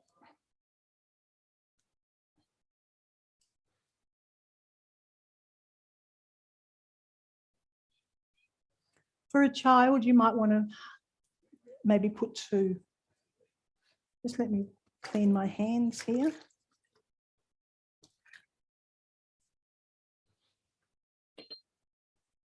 Now we need to get things organised here because first of all, we need a nice piece of plastic. I put it over here. Long enough to go around your neck. So you've got to do your preparation first when you're working on your own. I always seem to end up with a mess here. So there we are. Now, when I had the health shop, a lot of the things would come in these beautiful big plastic bags and I would keep them and wash them, hang them out on the line because Glad Wrap is really annoying because it doesn't keep its shape. Cloth? Yeah, so the only reason we put the plastic on is to stop leakage, yeah. But if you've got plenty of cloth, you could put 4 or 5 layers of cloth around it, will do the same thing, and then you can bandage it up. Use what you've got. You know, if you haven't got plastic, I don't recommend going out and buying plastic.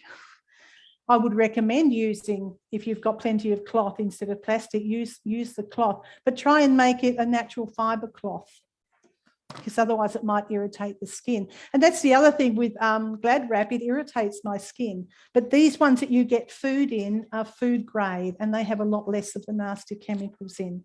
And you can rewash them. You can wash them and reuse them, which is difficult to do with Glad Wrap. So we have our material. I have a piece here folded over somewhere. Here we go. Here it is. So here's my cloth ready. And then we need some tape. And you want to cut these beforehand because it's very difficult to cut the tape when you're trying to hold a poultice with one hand. Actually, it's impossible.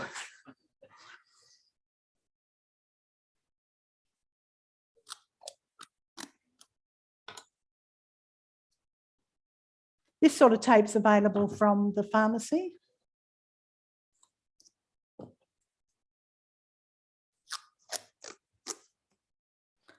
I do 4 for a big poultice like this.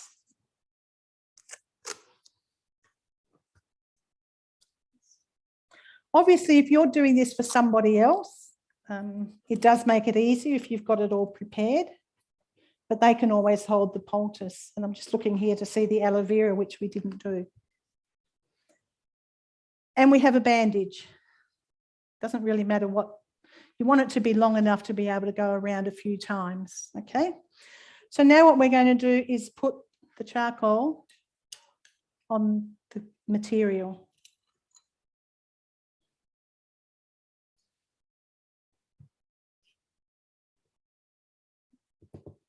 And you really want to cover the whole of the front of the throat. Now you can use this poultice in other areas of the body as well. I'll just pop that over there. Now,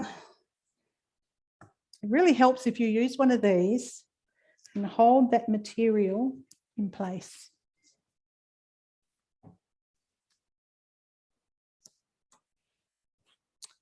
And we're just going to fold this up a little bit just because I've made it too long.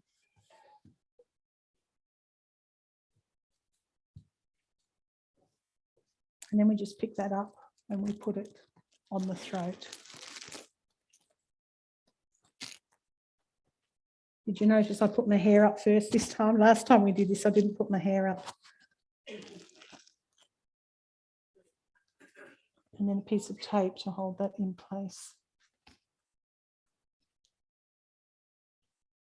And then your bandage. I'm hoping that tape is stuck. It'd be really good if you can manage it so that it's around the front.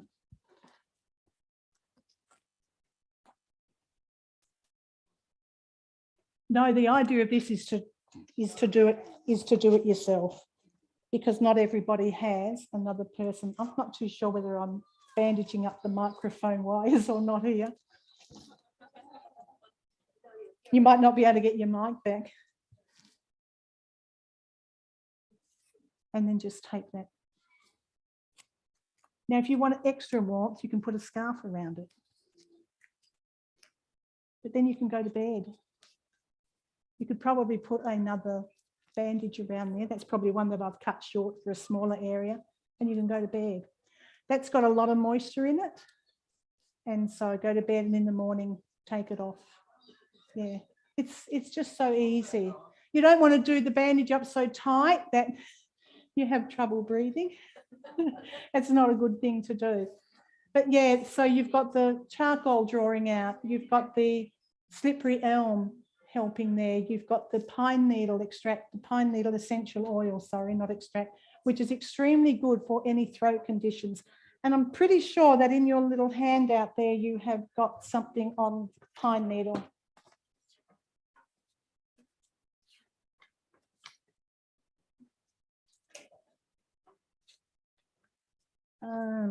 No, it's probably on the throat poultice one. I've really made a mess here of, if anyone can find the throat poultice.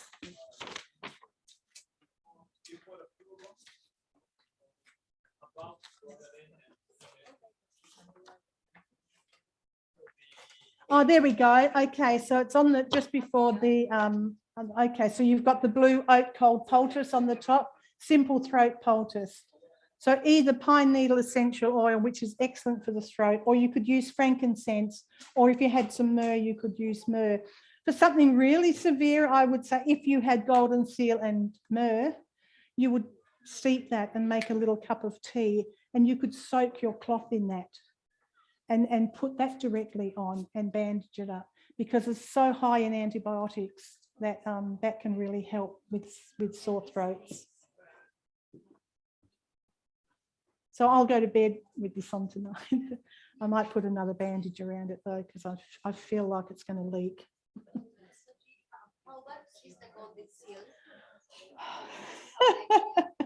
Look, I did look up the other day, and they would probably sell it in about 50 grams, and that would be well over $100.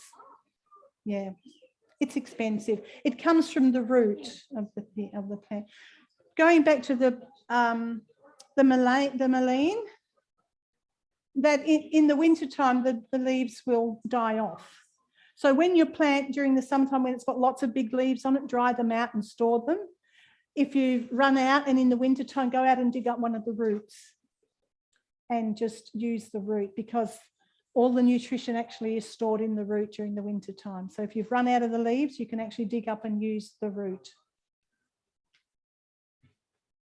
So have we got any questions before we close this section?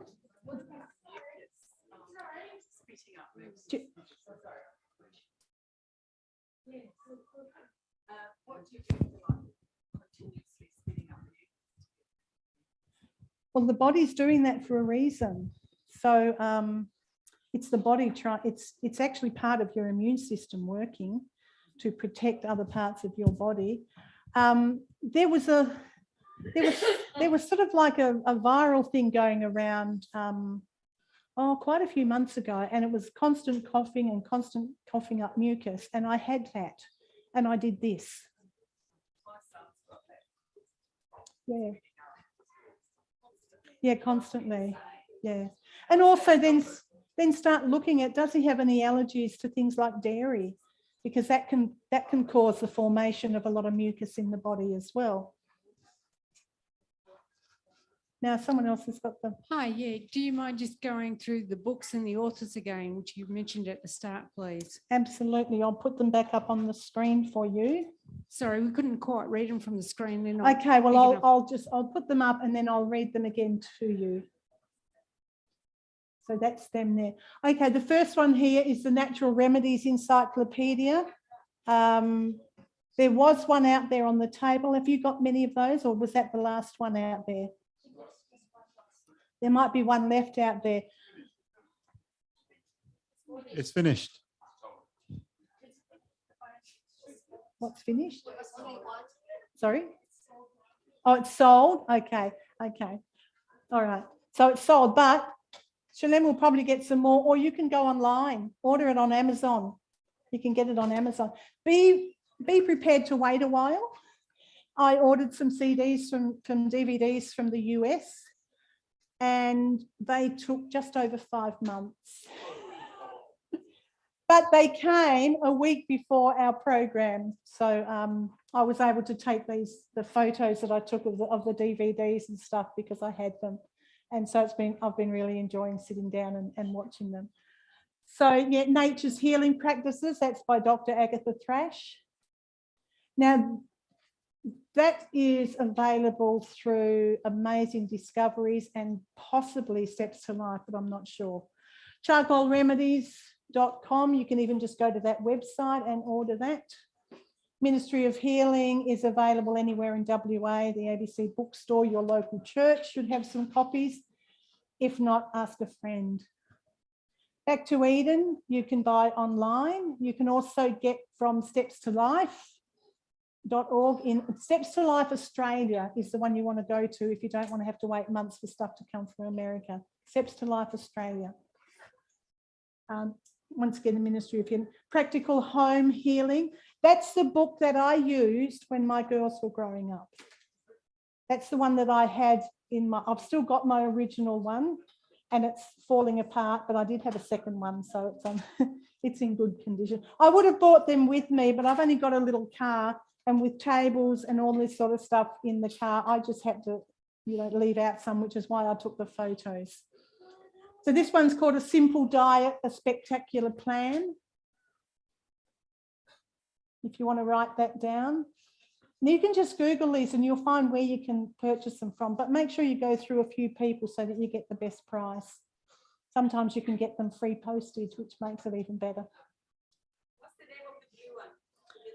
The one in the middle? Yes. Practical Home Healing.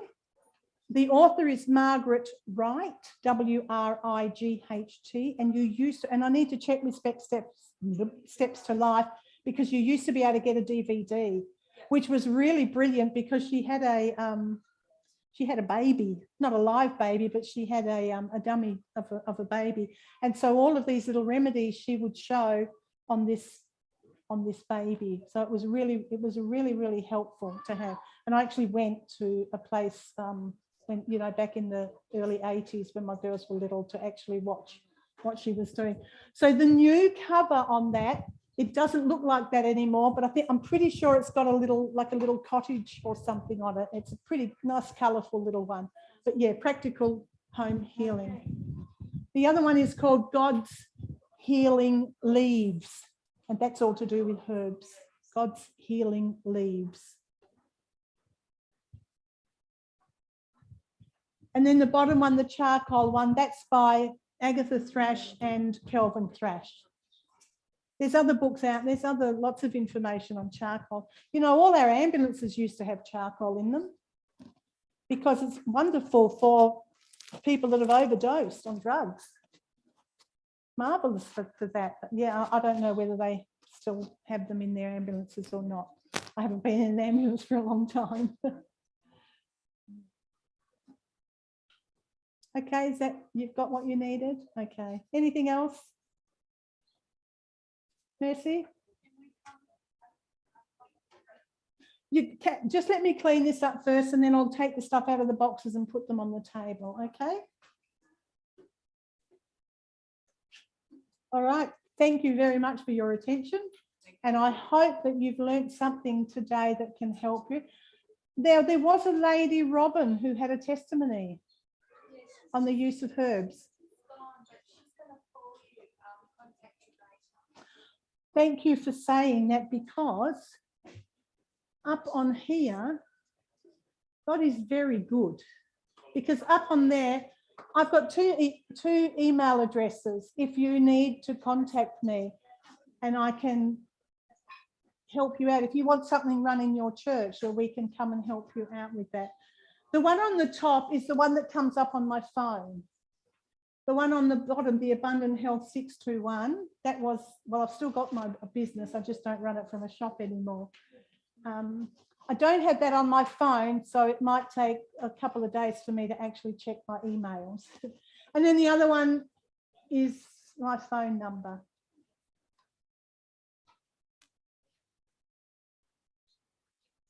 Just don't use it for trying to canvass me on something to buy. Well done, Jennifer. Thank you very much. Jennifer, see, my dad used to call me that when I was in trouble. Jennifer. So I do like being called Jenny. So, but that's okay. Thank you very much. And look, it's a pleasure. It's just a pleasure. Now there's another. When's the next meeting starting? You know what? We didn't do aloe vera. Let's just have a very quick look at aloe vera. Who's got aloe vera growing? Okay. Who's got the orange flower? Who's got the yellow flower? Okay. You can use both for your poultices and for burns, but for internal, you can only use the one with the yellow flower. Okay. So, yeah. It's otherwise it's very, very bitter. Sorry. So with your aloe vera, if you want to take it internally, you need the one that's yellow flowering. But the red flowering you can use, and if you want to use a poultice, or if someone gets severely burned, go and cut your beautiful big thing of aloe vera. And this is the orange flowering one. Peel off that outside skin. Now, if someone's really burnt, you don't want to waste time taking the rest of it off. Just use that part and rub it on the burn. Okay. I'll give you a little testimony about aloe vera. It's another horse one. So 3 horse ones today we've had, 2 from me and 1 from our sister down there. But we worked on a riding school. We used to get a lot of Japanese riders, but we had a big thoroughbred horse. He was 16 hands and his name was Zing. And he had a beautiful blaze here, but he went missing and we couldn't find him. We couldn't find him for 3 days. Eventually we found him and he was bogged in an almost dry dam, and the weather, this was in Queensland up in a place called Mount Larkin, and it had been hot and he had been stuck in it and he was burnt. He was burnt all down his face, all of his back, everything that was exposed was burnt. He was blistered. It was absolutely horrible. And we talked about whether we should euthanize him because of the burns or whether we would try a natural remedy. We had loads of aloe vera growing at this, what they called a ranch. And so we decided that we would do aloe vera on him. So we did. Smothered him in aloe vera the first day, gave him lots of feed and water. The next day he was able to get up and we were able to get him out of the bog, but he couldn't walk back to the stables. We just kept 3 times a day smothering him in aloe vera. We ummed and ahed about putting a sheet over him, but were worried that it would stick and that would make it even more comfortable. By day 3, we could walk him back to the stables where we were able to put him under cover and continued that treatment for about 10 days. And he made a full recovery, absolutely full recovery. And we were able to ride him again. So, you know, a vet would have probably put him down because they would have said that that amount of damage would have been too much for his heart to handle and he wouldn't have recovered. Or it would have cost a lot in treatments from a vet to come out and treat him daily. But yeah, aloe vera on hand. Everyone should grow aloe vera.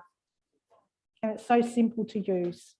If you wanted to, you could then wrap a bandage around that and keep it on for a little while. I think we're done.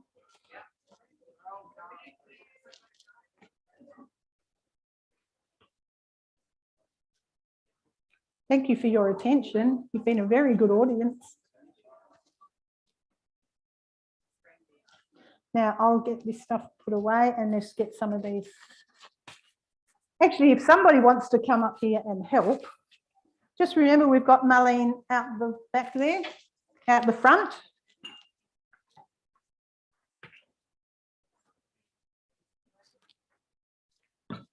So under here, Mercy, are some essential oils we can put up.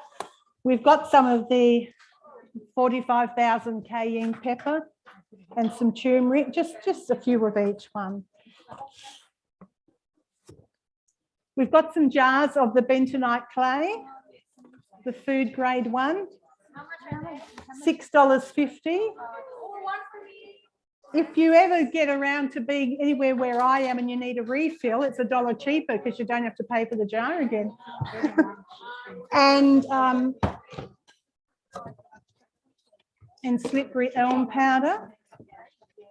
Slippery elm powder is a lot more expensive. Oh, about 16. And I have some essential oils in here. Frankincense, if you're buying with doTERRA, would be over $100 for 10 mil. You can pay, if you do it online here, yeah, you can. Yep, I'll get out my bank details when I can find them.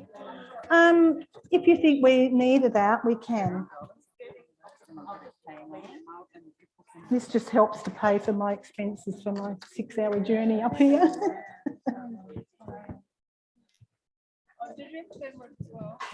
Yeah, so that's the 5% turmeric in oh, it's up there. $1.80, so that 60 cents was the cost of the jar. Is the cost of the jar. So the total cost is $1.80. So the cayenne's actually quite cheap. The little ones that you buy in the supermarket, I think, are 25 grams for about $4 or $5, and this is 65 grams. So let me just find a pen.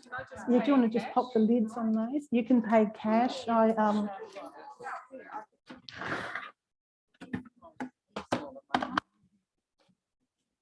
And there's some more essential oils in here.